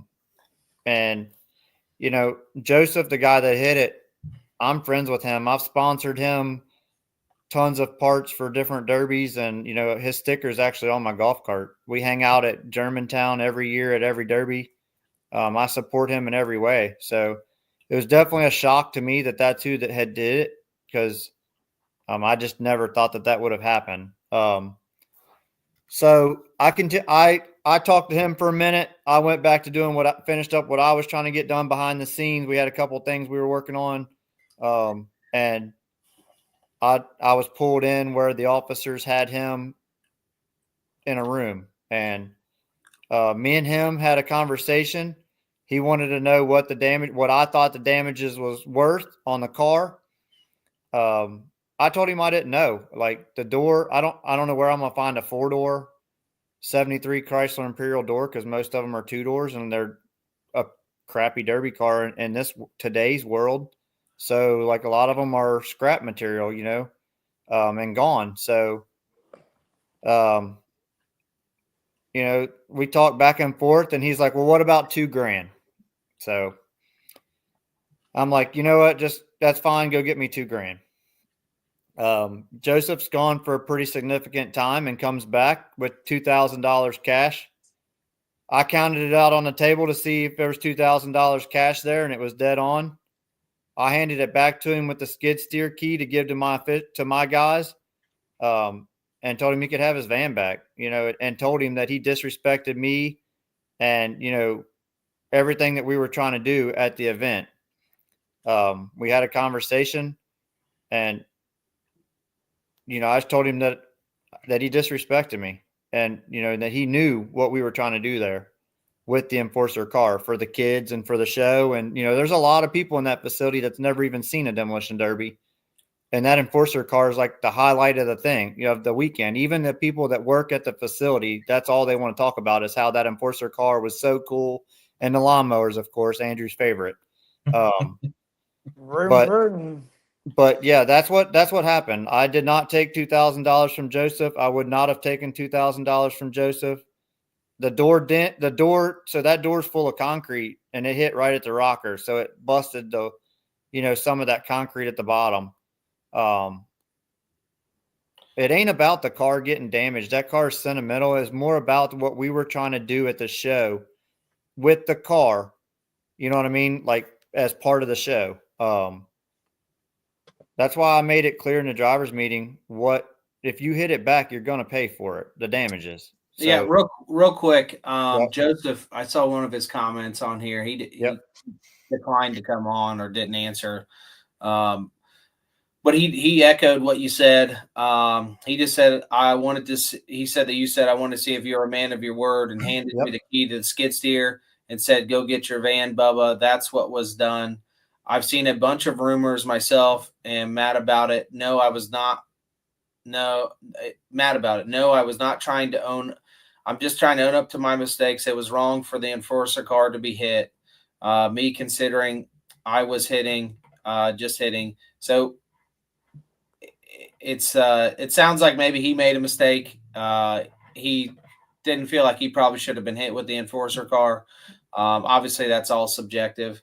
But I think the bigger thing to talk about here, guys, is as a promoter and putting the money and risk out that you guys did, that we've certainly done on this side too. There seems to be some disconnect sometimes with the drivers and promoters on the entertainment that is absolutely 100% necessary. So like some way, somehow we are forgetting that we're entertainment, and the people who actually pay the bills, obviously besides what we eat, if it goes a bad show, is the fans. So how do we get that better, right? Like you have the enforcer and what you do. Other people have things that they do. How do you bridge that gap of having to provide entertainment for these fans? What's your thoughts?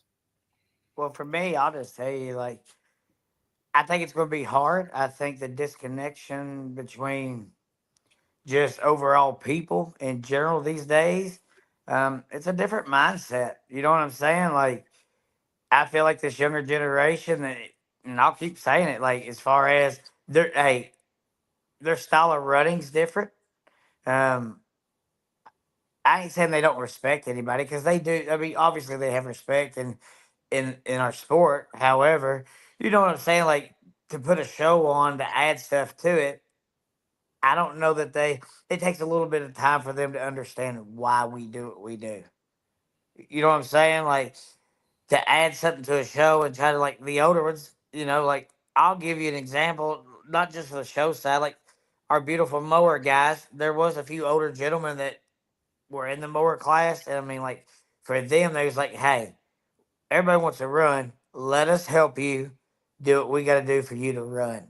So I mean, it's a little bit different now. I mean, I think it's going to be tough to try to help them understand not just the business, but like it's a show, and us had to implement stuff so people in the fans can, you know what I'm saying, can enjoy it, and we need them to come back. I mean, we need them to truly come back and fill the seats so that Well, we can as a continue to sport, use that. I mean, we want to fill the seats because let's be honest here. This sport, you're not going to get rich off of it. I can you know what I'm saying? Like we all have other jobs. Like we do this in a sense so that we can give these people the big stage to run on and put a show out there and enjoy it. Like I told you all, Dustin, like I'm a firm believer in one and dones. It's time for families to be able to go run a car, only have to fix it and go run. And if we keep losing sight of that and people not, you know what I'm saying, try to abide or get on board with the kind of show that a promoter's trying to do, then it's going to die out like that. I mean, that's what we don't want. I mean, we got a lot of young drivers out there that's really starting to get in the sport. However, a lot of older generations not there to take them under the wing for them to understand what we all probably went through in the past.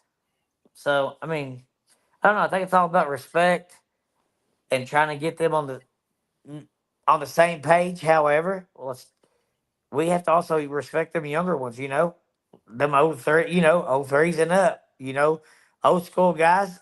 They want the old school cars, but these younger guys, they're all about them old threes and up, and it's all a total respect thing. Andrew, you're like my grandpa preaching at us now. I mean, you're killing me. Hey, can I get an amen? Hey man. There we Now go. that was good. Seriously, Robby, what do you think? I mean, how do you bridge that entertainment? Look, people love the enforcer, so like you can't. I don't think you get rid of it. They loved it. As What do far you as think? far as the entertainment side of it, Dustin, as you know, I've been doing demolition derby since 10, so pretty much my whole life. I think for the entertainment side, different cells, and that's why we brought back the enforcer.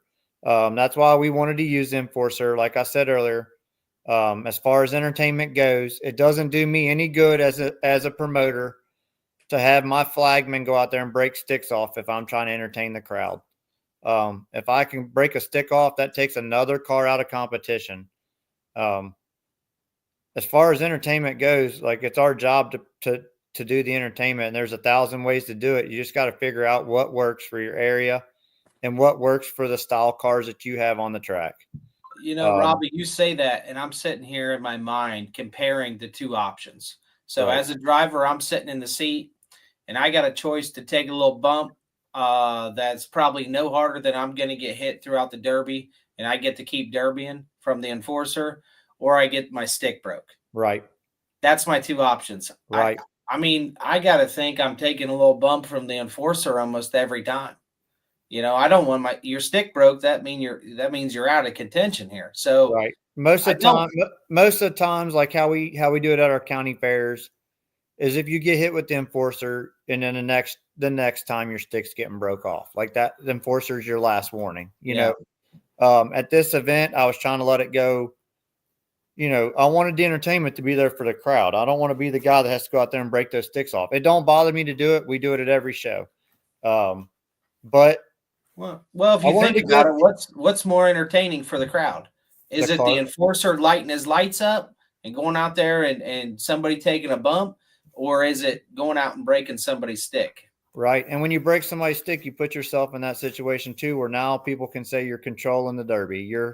You took him out because it's so-and-so, right? You go out there and you hit them and you bump them a little bit, they continue to go. It's up to them to pick it up or not, right? So just my opinion. That's why we use that enforcer the way we did at this event. That's why we also took lug nuts. We were trying to get people to pick it up, and if you didn't, we're going to weaken your car. Now on that note, guys, I know there's a lot of rabbit holes that we can go down. Let's talk about how freaking successful this event was. Okay. How did you get so many people in the stands? All right. Because there was 5,000 people in the stands. All right. What's the secret here? How did you get people in the stands? Over 5,000 people, and we don't know the exact number. We figure that out next week in a meeting that we got to go to.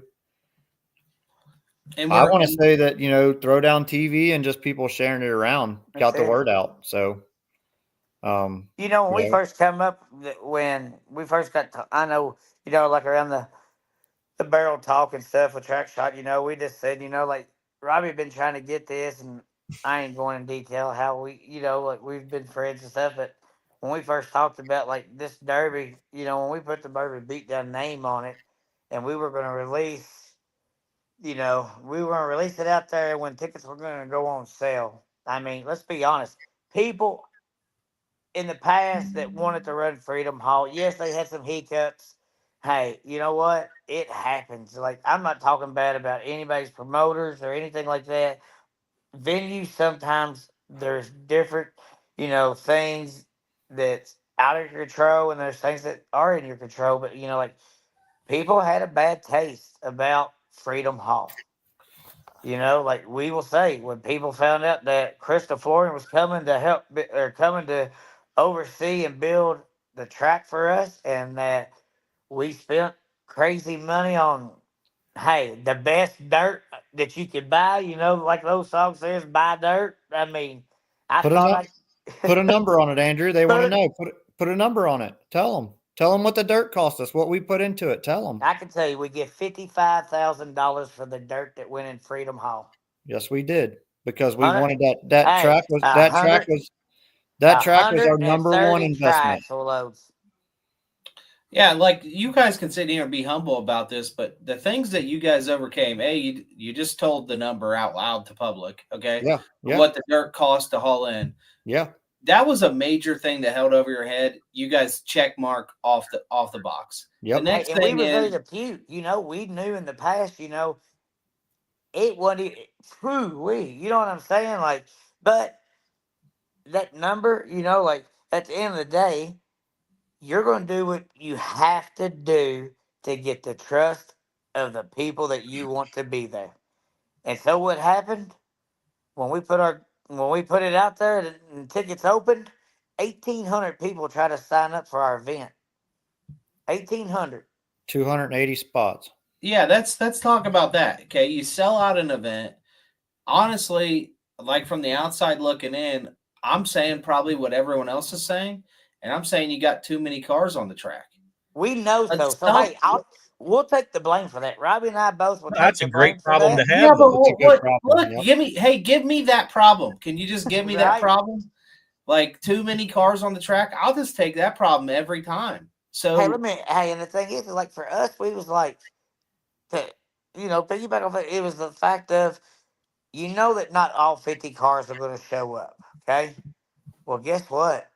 Some of them didn't, but other classes, they all showed up.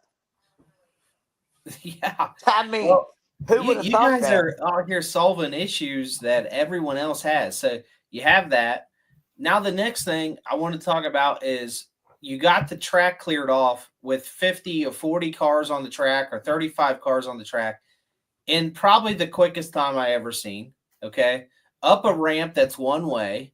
So I mean, all right, check mark, got that off. Hey, but I have to give credit to Robbie about that. Like obviously I've been to several big shows as spectators. There were guys running and stuff. I mean, a lot of people's asked like, how in the world did y'all get like Toby Holly to come on board and just different things? And like a lot of people don't know that like Toby Holly and I have become good friends 20 plus years ago. And so like some of them guys right there that come in to help us, like that's how that we got them there. And like Robbie's biggest thing was like at them bigger shows, getting cars off the track. He's like, Andrew, we've got to have enough skid steers to get them off the track. And that was his biggest thing. So we went with a number that we thought we had to have. Hey, and Robbie put time down. He's like, this has to take about this much time and this much time. And then I'm a number cruncher.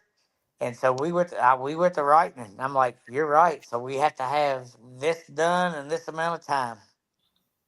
I don't know how it Well, happened, but it worked. It you worked. guys got it. You guys got that done. Then the next thing is you keep the entertainment up in the heats. So how? I mean, I don't know how you like. I don't know how you actually got all these things done. Okay, accomplished them all, because Brian, you've been there. Robbie, Andrew, you guys have been there. You put more cars on the track. What does it mean? Slower pace. But it wasn't. Like that's the thing. You guys kept the pace up. Part of that's probably the enforcer. Part of that's just the people you had, and the commitment to running hard. It was really good. Like you checked that box off.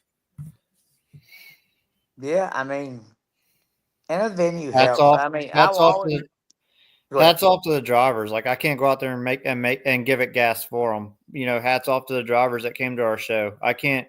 We can talk and walk the walk and do all that, but when it comes down to it, we lean on the drivers to get the job done and put the show on for the fans. And the drivers came through. I And mean, we had some good drivers on that list. So, almost every one of them. I don't know everybody on there, but every heat had some kill shots. And like I said, I haven't actually sat down and watched the Derby yet. Just from what I was witnessing when I was on the sidelines here or there, and some videos I've seen on Facebook of some people, snapshots and whatnot, there were some good shots out there. A lot of good driving and, a lot of good hard hits. Yeah, like these drivers is where it's all at. Like let's take Dale Colbert for example.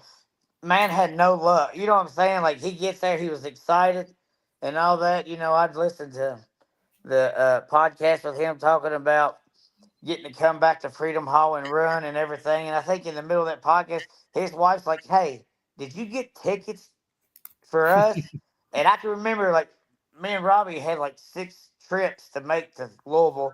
I'm probably about an hour and 5 minutes from Freedom Hall, and I know Robbie's trip. He lives over in a dirt pig path, had to go around half a hillside to get there.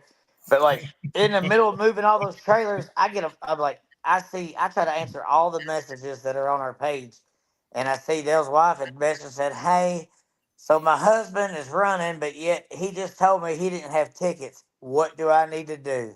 So in the middle of that moment, I'm like, I sent her my phone number. I'm like, just call me. And Robbie was on the other line. I'm like, you are not going to believe this. Yes, another one has not got their tickets yet.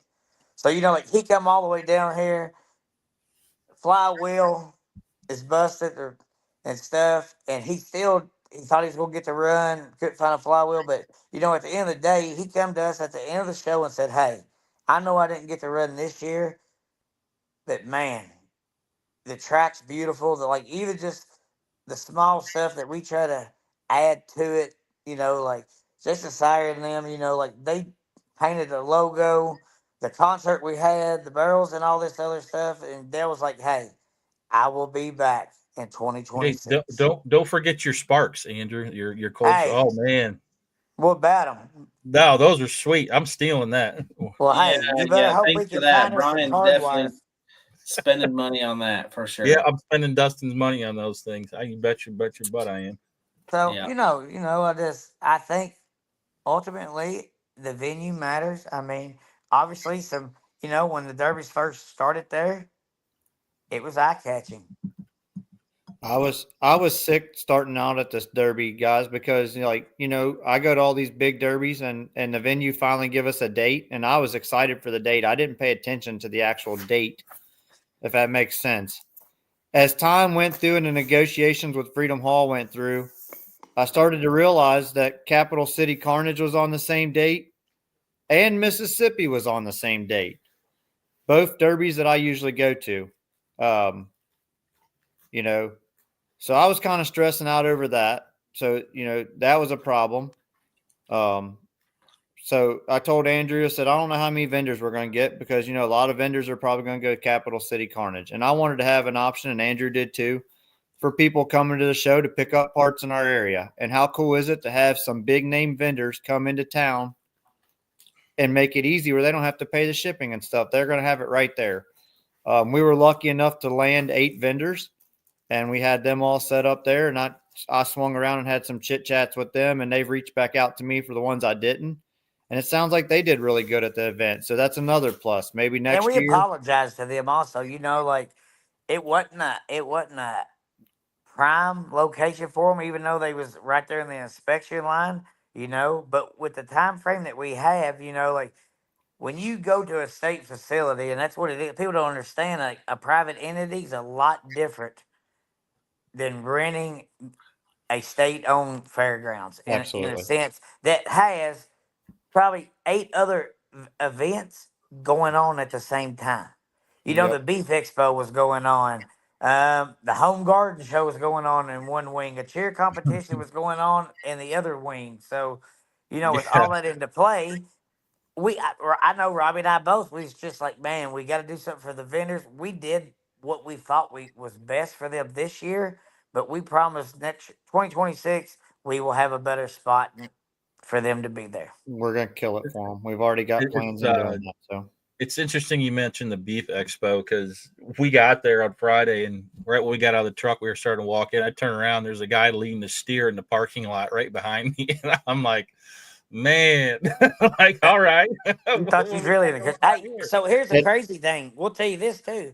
There were several people that was at the Beef Expo that also was running in the derby.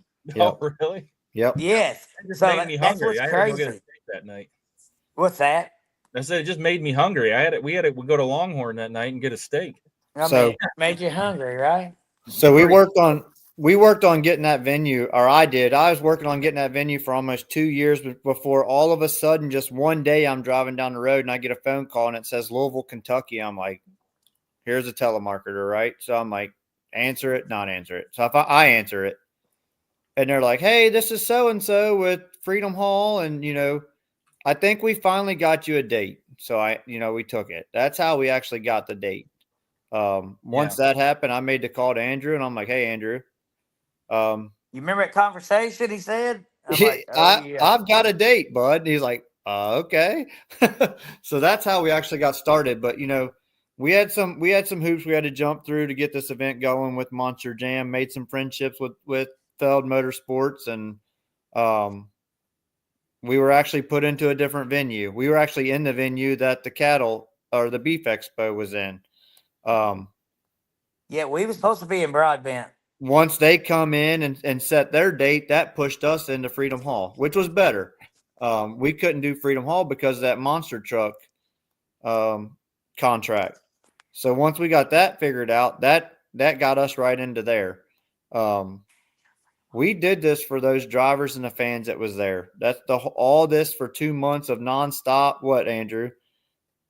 18-hour days of meetings between you and I, and meetings with 4 or 5 times a week. I drive 2.5 hours to get to Louisville. That's 2.5 hours there, set to a 3 or 4 hour meeting, do a I just know walkthrough. this. I got 3 daughters, my beautiful wife, and I'm going to say this.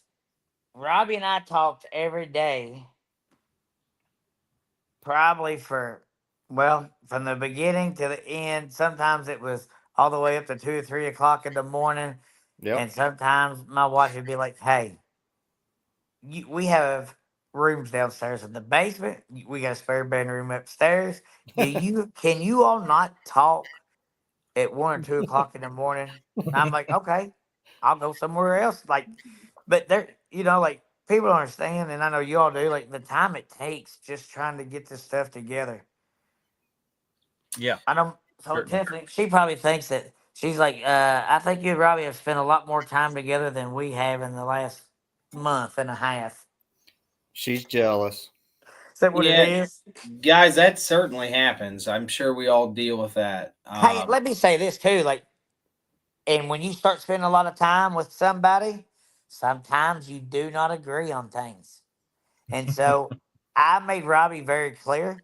Listen, I do logistics and stuff for a living and all this stuff, and I have a guy that works for me full time and everything, but I don't like my own self, and I couldn't imagine working for me. I know it's rough.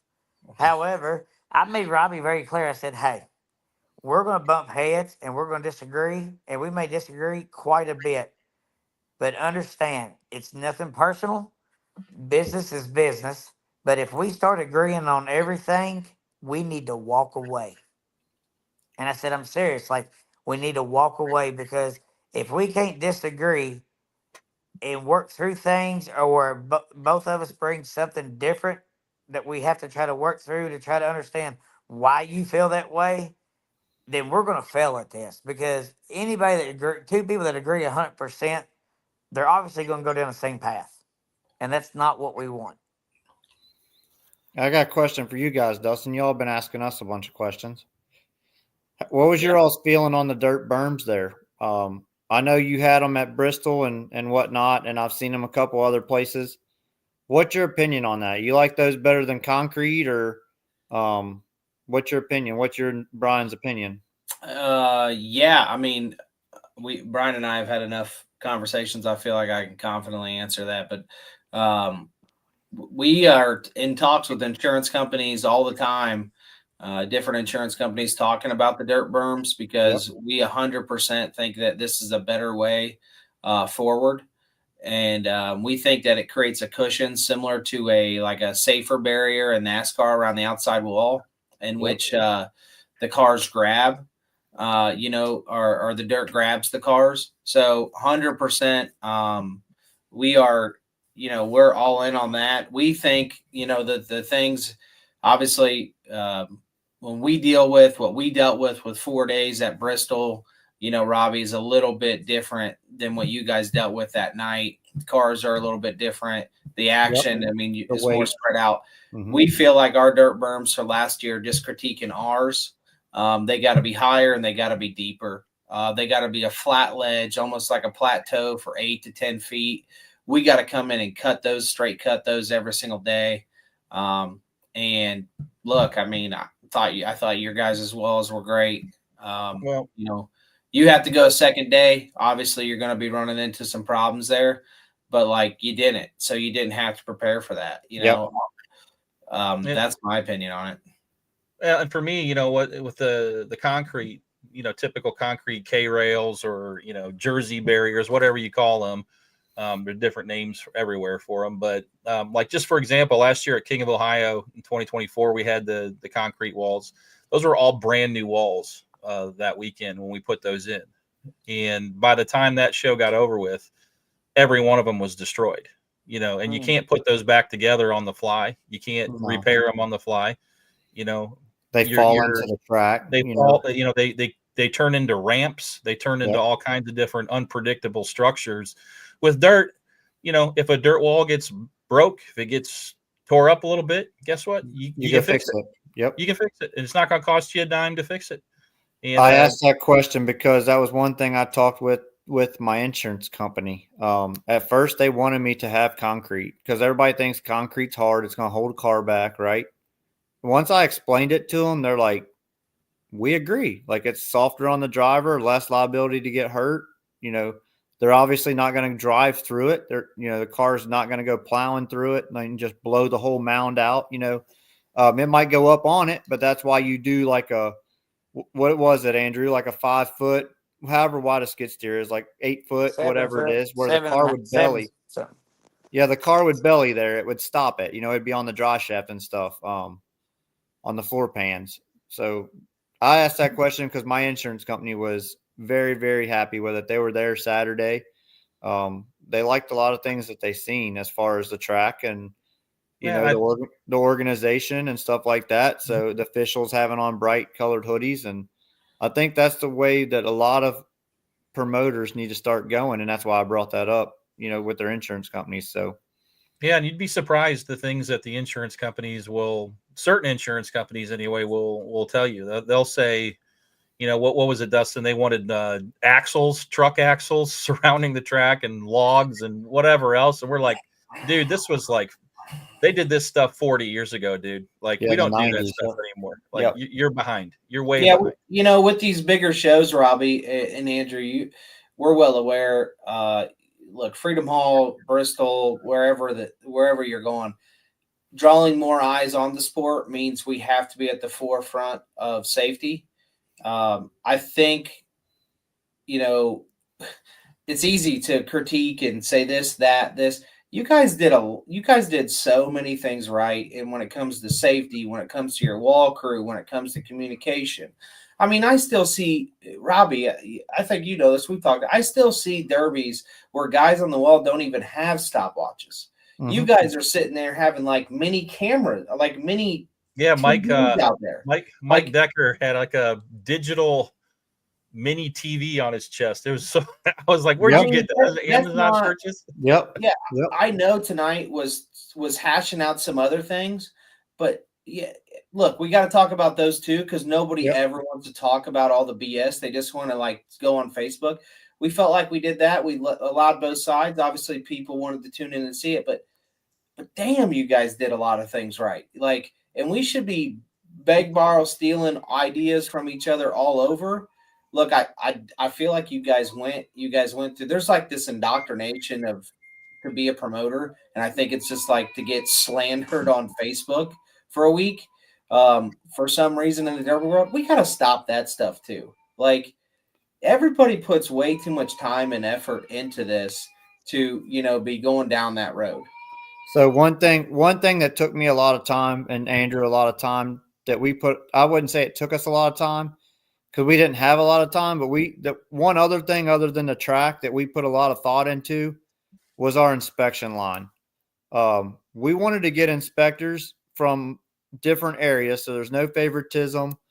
We tried to get them from multiple states to try to build a brotherhood with a bunch of guys.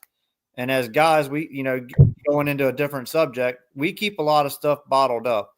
And when there's a brotherhood there, you build a friendship there, that's good for us mentally. And you guys know what I'm saying. We put that team together, and I don't even know where everybody was exactly from. We had Indiana, Minnesota, Ohio, Wisconsin. Kentucky, Wisconsin. Like, we had people from everywhere. And those guys were out there. I went out and checked on them a couple of times. I told them I would stay out of the inspection line unless they needed me. We set it up where you had head inspectors and a president inspector, just like you guys do at demo. We tried to do that and put a lot of thought into that. And we didn't hear too much backlash from those guys. we haven't heard too much on the inspection line, and I'm not looking for hate on that. I'm just saying that was one thing that we put a lot of thought into, and we tried to pick those guys to build that brotherhood and to make sure that they all could work together. We even throwed a couple of our social media buddies in there to try to break up the monotony and to have fun and, and let those guys build a brotherhood with some guys that know how to inspect cars. And not saying that they don't, because Critter knows what he's doing. Obviously, Devin knows what he's doing. But those guys are also funny. They're not us normal derby guys where we're serious and, counting body bolts and looking for holes in the frames and all that. Like we try to think it through and build that brotherhood to where, people could have fun in that inspection line. So, Robby, on that note, you're probably one of the few people in the derby world that would have been able to pull the different demographics that you were able to pull. And I don't think that can be overlooked. I think you definitely have made friends in a lot of different circles, in a lot of different sectors of people going different directions with the sport. Yep. And, that's one of the first shows in a long time that I've seen pull a lot of different people from a lot of different sectors. And I think that was part of your success of the show.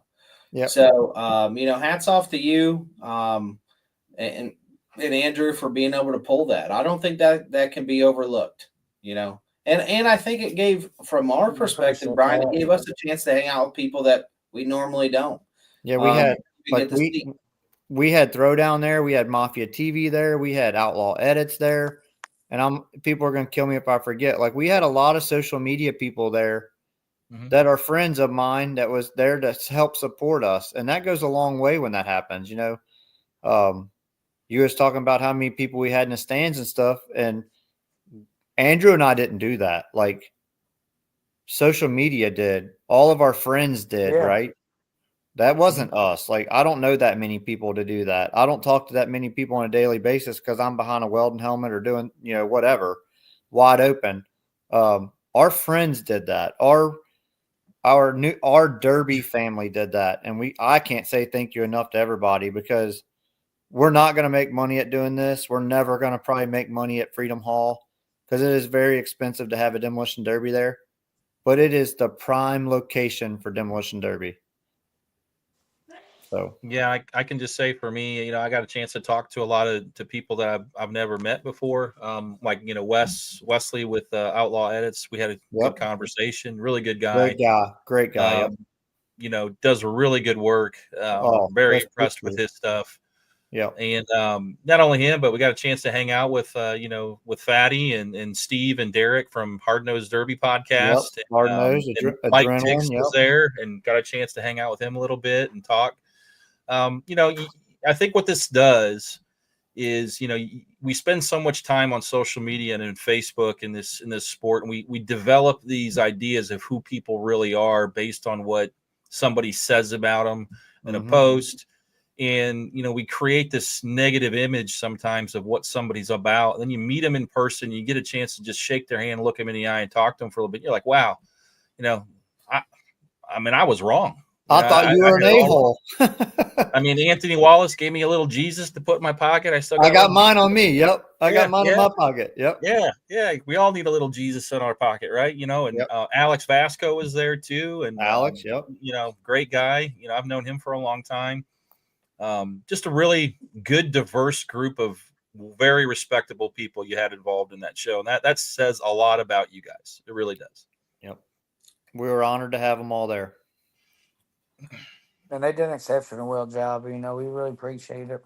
Hey, we appreciate everybody that stepped. Hey, even you all. You all didn't have to help at all, but people don't understand. Like, I enjoyed it. I had great. I had fun. I got to be a security officer again. That was great. We're about to give you I don't know if we're gonna give you a badge and a baton or something, but Yeah, we appreciate it more than you think because, guys, we get to see a different perspective and get to see and critique and feel what it's like. Like, I felt the energy of the Enforcer when it started up. Like, I understood that the lawnmowers were pretty exciting.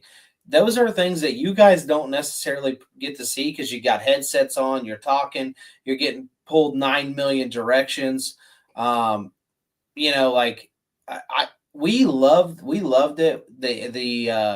The invite, you know, to come even be a presence, because we get that perspective, and that's important. Can we talk about Devin getting locked out on the balcony? Hey, he's not the only one. But let's You talk did about too? Devin first. Well, yeah, that was funny. That was the first night. That was Friday night. We were down there having a good time, and Dustin and I go up to get to our room, and we're staying with Devin, and we knock on the door, and nobody answers. We had to go get security to open our hotel room up, and I walk in, and there's nobody in there. I'm like, well, where's Devin? And then I hear a knock on the balcony door. And I go out there, and Devin's been locked outside for hours. He told me he was out there for 4 hours or something. Hey, but tell us how cold it got. It was cold. They said he was in his underwear. He was in pain. Was he in his underwear? Yeah, he said a bunch of kids were out there laughing at him and like running away. I'm like, well, I would too if some strange dude is like, wasn't in his underwear, was he? I was a little bit foggy at that moment, but I don't think he was in his underwear. If he was, I think he slept with Brian. Hey, if he's in his underwear, I'm sure he had them shades on. I mean, he had his sunglasses on. Yeah, he sleeps with them. So but that was fun. Most definitely. Hey, no, like I will say this too. You know, like you all coming down, like we have to be. It's the big picture is we have to be in this together for this sport to continue to grow and be what we all want it to be. You know, like promoters being against promoters and all that kind of stuff. Like, it's not about I'll tell that, you. know? Let's bring it back to what it used to be. Like, hey, we're doing Kentucky, we do Freedom Hall. You know what I'm saying? Like, yes, there's other venues. You're at Bristol and King of Ohio and stuff. We want you to be successful as much as we want to, but we want everybody else to be successful that's involved in any of it. Yeah, and I can tell you, you know, with demo starting and everything that we've gone through, you know, we've received a lot of, you know, hate, discontent, you know, skepticism on Facebook and everything. And I think there's, you know, people are draw lines in the sand, you know, unnecessarily, you know, based on really nothing, and it holds us back, right? You know, it holds us back from making the progress that we need to get this sport, you know, collectively in a direction. You know, that's the problem with Demolition Derby is it's never been bigger, it's never been more popular, but it's never been more fractured and just kind of chaotic in the way that it's ran outside. So you know, I'm glad to have been able to come down there and help you guys out. I had a great time, and I appreciate all your hospitality and just for letting me be a part of the event and get to learn a few things that you guys do. Thank you for helping. Most definitely, thank you. And you know as well as anything, if y'all need us to, you know, come help, we'll be there. We need you to run at Demo 2 there, Andrew. I mean, I hear you're a wheelman. Hey, listen to me. You know, my wife's sitting beside me. If y'all want to go on and tell her how many times I've signed up for Demo that I have yet to make it. This is the third straight year if he doesn't come. He's bought an entry every year. We were on the phone or we were chatting, whatever, and he's like, I think I bought an entry already. And I'll be damned. We checked and he's like, yep. What class would you run? What class do you run? Street stock. Hey, listen, so I would run street stock, but if you ask any of the guys that are around like this area where I'm from, you know, like Bash has always been a big one that I really want to run, but my goal has always been Frank the Tank class. Now listen to me. That was back maybe 10 years ago, whenever Bash started. How long ago has it been? Back in it's been like 20 years. Yeah. So in the last 5 years, I have come to my realization that I want no part of that. Hey, what about a truck? Can I get you in a truck? Frig, I'm out. Hey, it's like these mowers that we just put on at Freedom Hall. I'm out. If you have Andrew run demo, I gotta bring the enforcer because we're gonna have to hit him. I'll just say that. Hey, look, guys, at Demo 2 in Lima, we have. It's called the full-size Elite Light, but it's the street stock class. It's the same rule set. So, you know, they're running for $20,000. $20,000. Yep. So, can the head inspector drop out and run the show? Just asking for a friend. If you wear that cop suit, that dog cop suit that clutch hat on, maybe. And we get to hit you with the enforcer. You won't have to worry about that. I won't have nothing left.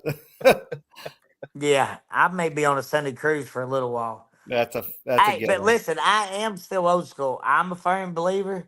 If you hit the first card you hit, you finish. That's right. You don't skip around. If you hit a card, you finish it. And Andrew, you haven't ran the format yet, brother. That's exactly what we want you to do. That's exactly the only way to win. Explain the format for the people that are on here that don't know, because a lot of people don't know. Yeah, so how we run our shows is instead of avoiding contact like some demolition derbies turn into, we make you beat your competition.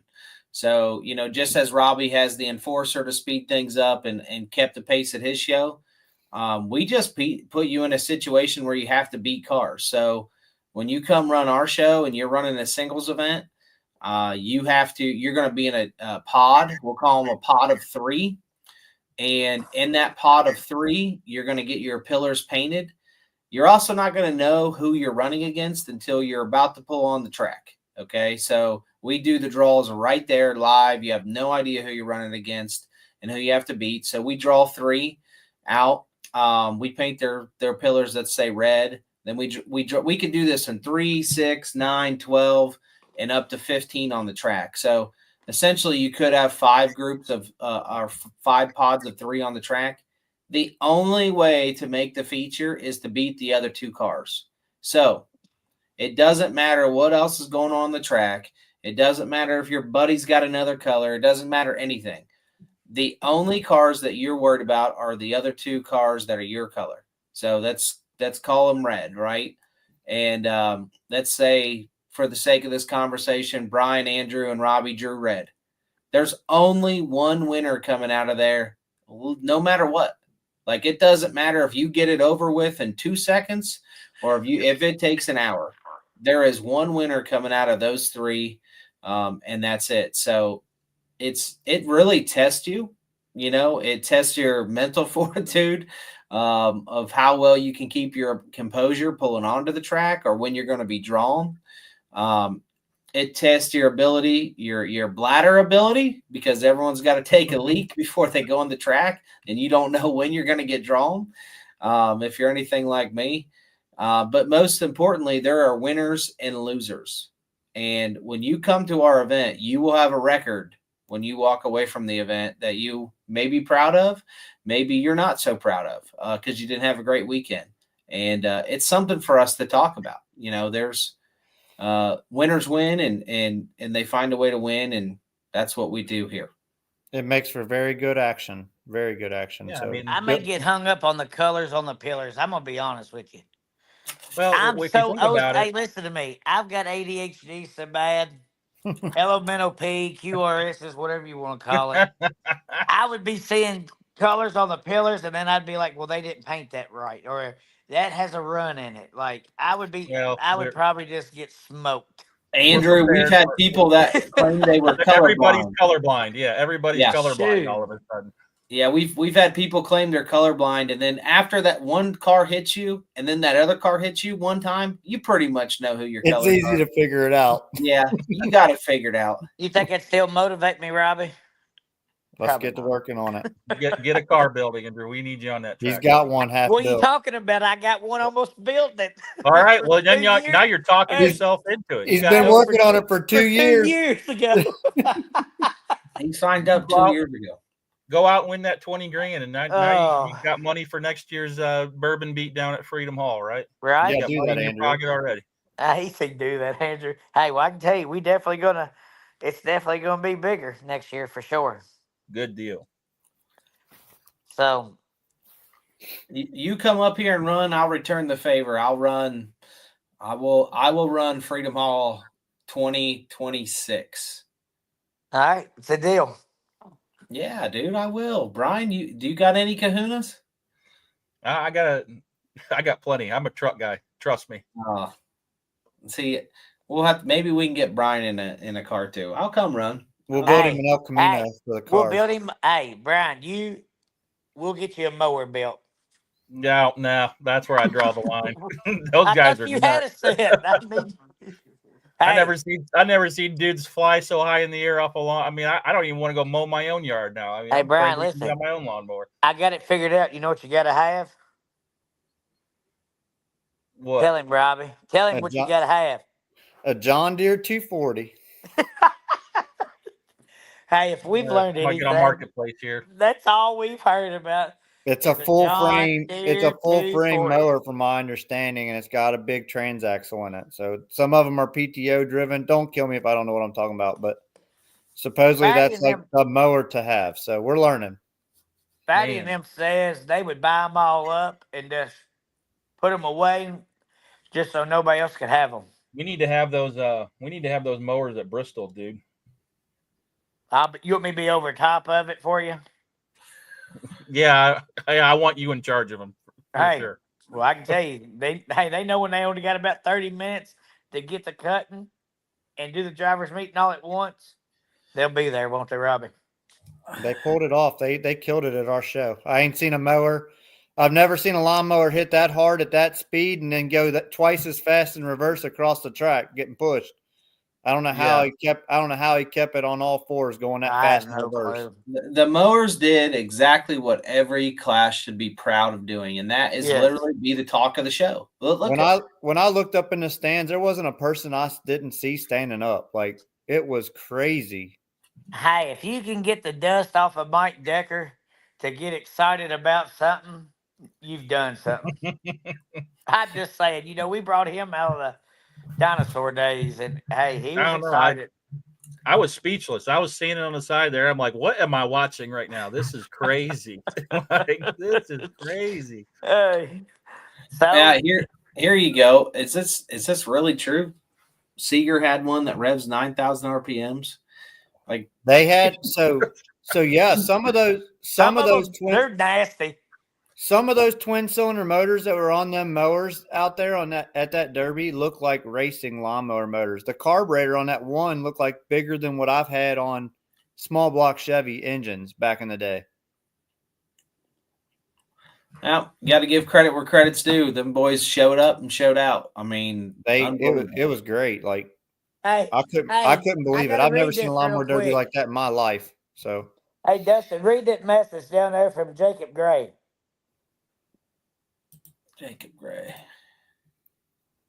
Andrew telling us mower guys that 99% he won't have us back unless we put on a good show. And that is the reason we all went wild. Well, I can confirm that. I heard you him can go say on that. tell them. Hey, you can tell them they'll have their chance again. Yeah.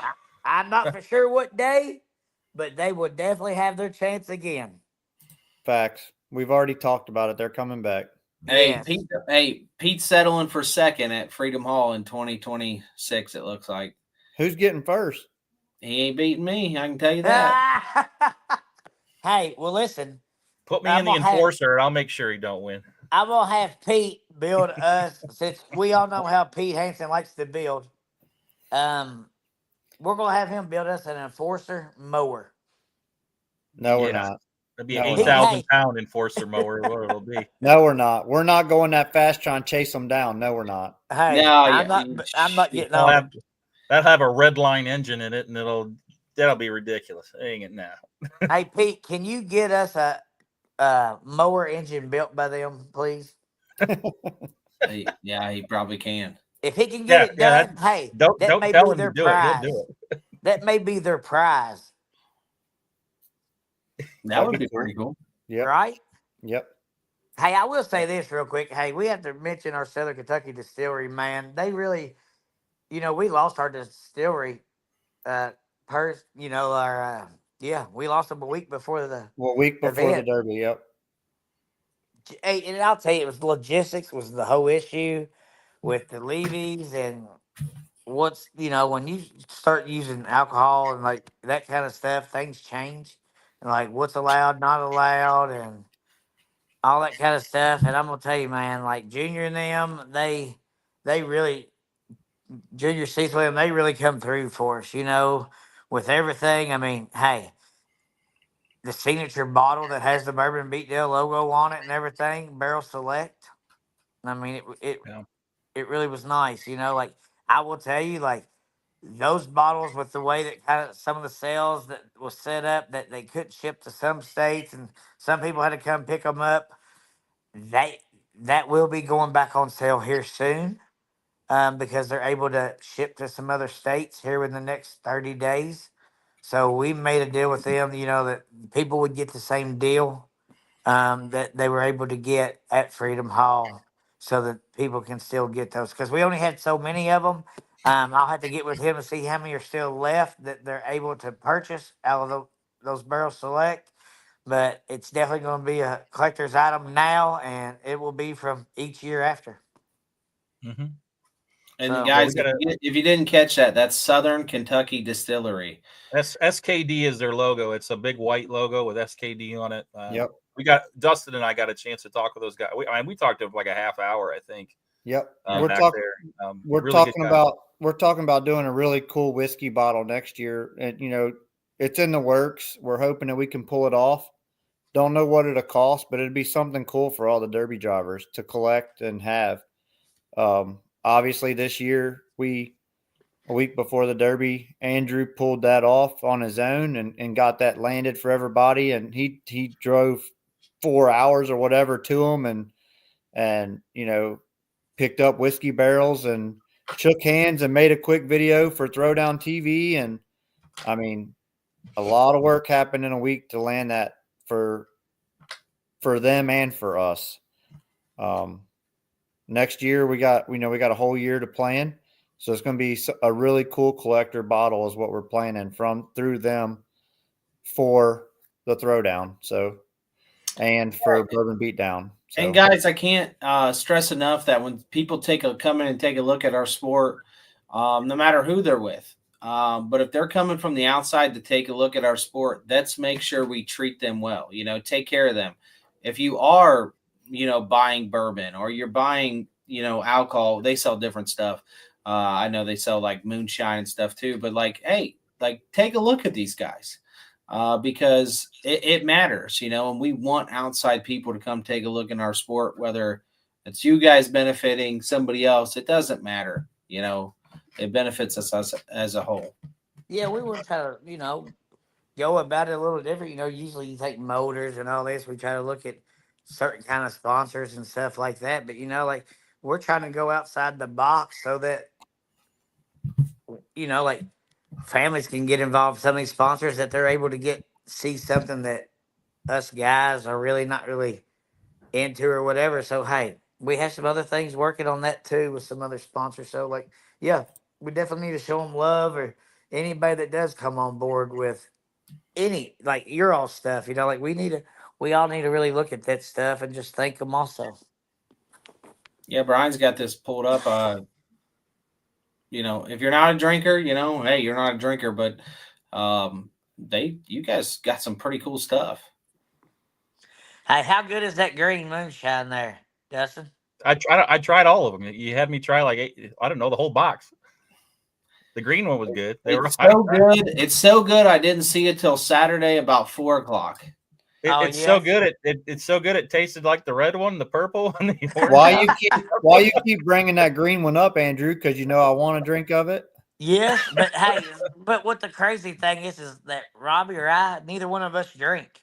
So it's kind of comical, everybody's like, "Oh, we got to get a shot," and we're like, "Okay, here we'll pour you one." Well, you don't want one? No, we don't want one. But hey, you enjoy ours too. So how we come up with the name is we were trying to do something with the state of Kentucky in our area. We explored the horse scene, right? Trying to come up with a name that doesn't fit with Derby cars.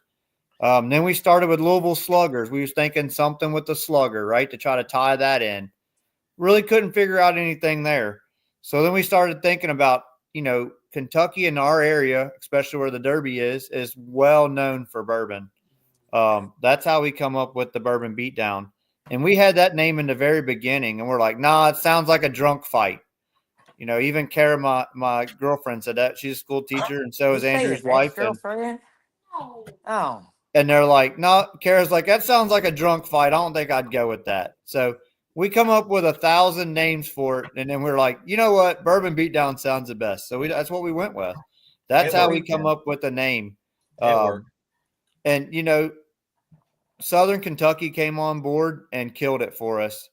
You And know, in Southern Kentucky, like some of them, they reached out at the very beginning yep. when they seen the name of it. It's like, hey, would you be interested in bringing But on? we were already working with somebody We else. was working with another one, but Junior Cecil and his brother, you know, they derby. That's what they was derby. kind of Yep. crazy.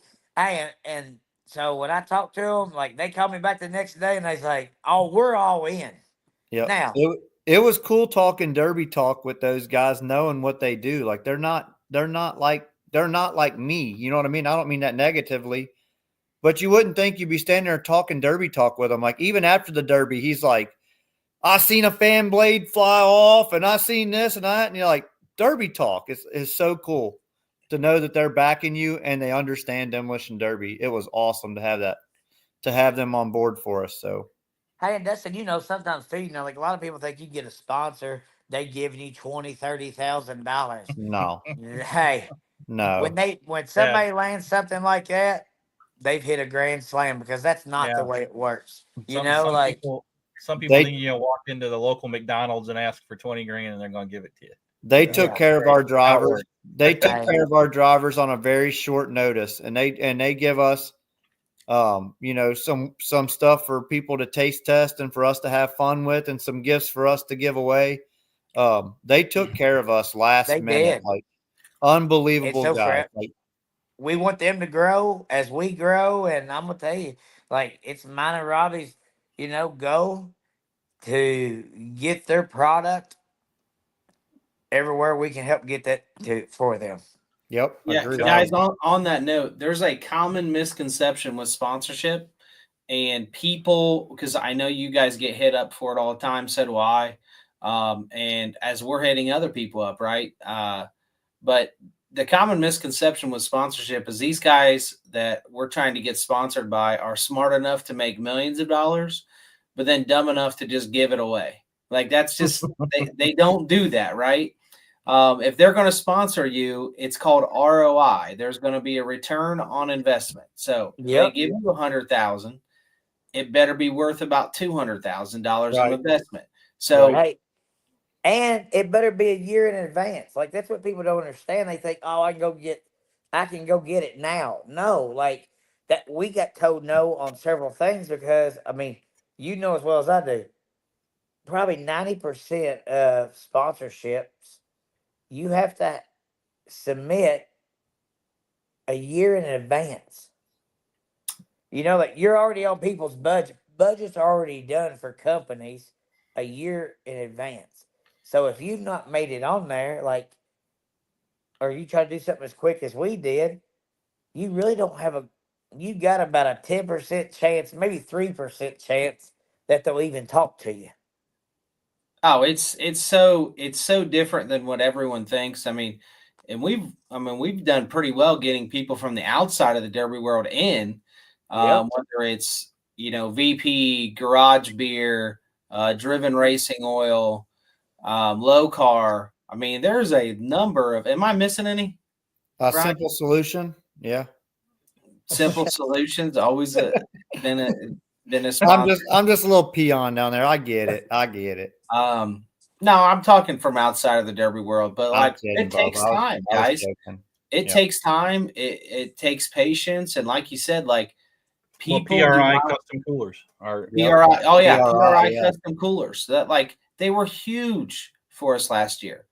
Now, in return, when I'll say it again, when these guys come in, you've got to appreciate them. You've got to buy from them. Like it means something. Like you can't just not buy their product. Amber Key, here's my 12-month advance of sponsors and shares of sponsors. That's really how it works. It's really how true business works. So. And a lot of times you trade off. You know what I'm saying? A lot of times you're trading off for things. So, like, hey, I do think about like Fatty and them with Track Shot Live, Throw Down TV. They pushed us hard. Like it was going to be their first, pay per view and stuff. And like they really, You know, I feel like in a sense, you know, they really pushed our stuff out there for us, the same as we felt like we needed to put it on the best show that we could to help get them up and going with their pay-per-views and stuff like that. So I mean, a lot of times, you know, a lot of monetary things are not switched We hands, but and other things are. we had some major struggles there with Throwdown, you know, that people don't see behind the scenes of figuring out different issues here or there and learning curves for both of us. And it's completely different going from a fairgrounds to a big venue like that and having all those little gadgets that you can play with and getting the right people in the places to make it happen. You know, the fans come in and they see those logos on those screens and they see all that. They don't realize that it takes 2 or 3 people to work all that, and you got to have the stuff formatted and sized and pixelated, and it is a ton of work that Hey, nobody Dustin, gets to see. So I will tell on myself 100% right here. What day was it, Robbie? Friday or Thursday? When I PRI, had, baby. huh? I Oh, said yeah. PRI. That's yeah, right.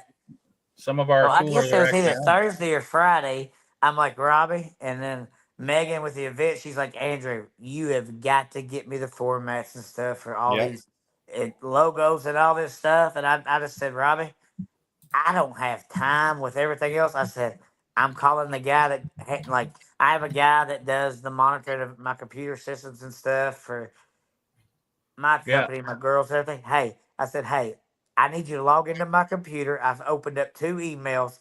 I can't even, I'm so scatterbrained right now. I need you to find all my media stuff that's for the Bourbon Beatdown, put them in a file, send them. And he did. I mean, Robbie's like, I think, he's like, you're crazy. I'm like, hey, you don't, I had to do it. Like, you know, like people don't realize how much time that takes. And when it's over your head on that kind of stuff with these kind of venues, like, that's out of our wheelhouse. You know, like, that's why people are put in place to do certain things. Yeah. Hey, real quick, I see. We missed a couple PRI. We wanted to give them a shout out. We get Yeah, see. go We got to ahead. get better at this too. Oh, that's a good Hoist, drink. Hoist. yeah. Hoist killed it. Diesel Pete. Those things are.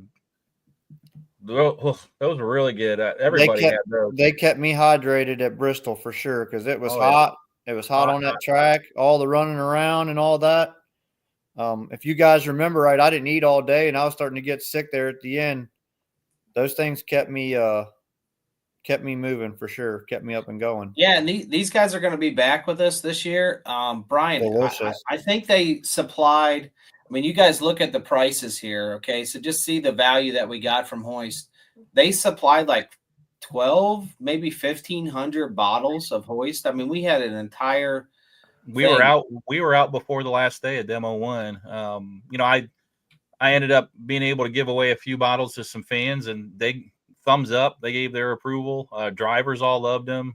I took Really some good stuff, pictures. man. I took some pictures. We all 3 of us took some pictures together drinking one. I don't know if you remember that, Brian and Dustin, but it was, you know, they were enjoying them. They asked me for some out of the cooler we had there on the sidelines. They were on the fence. I'm like, absolutely, taste these.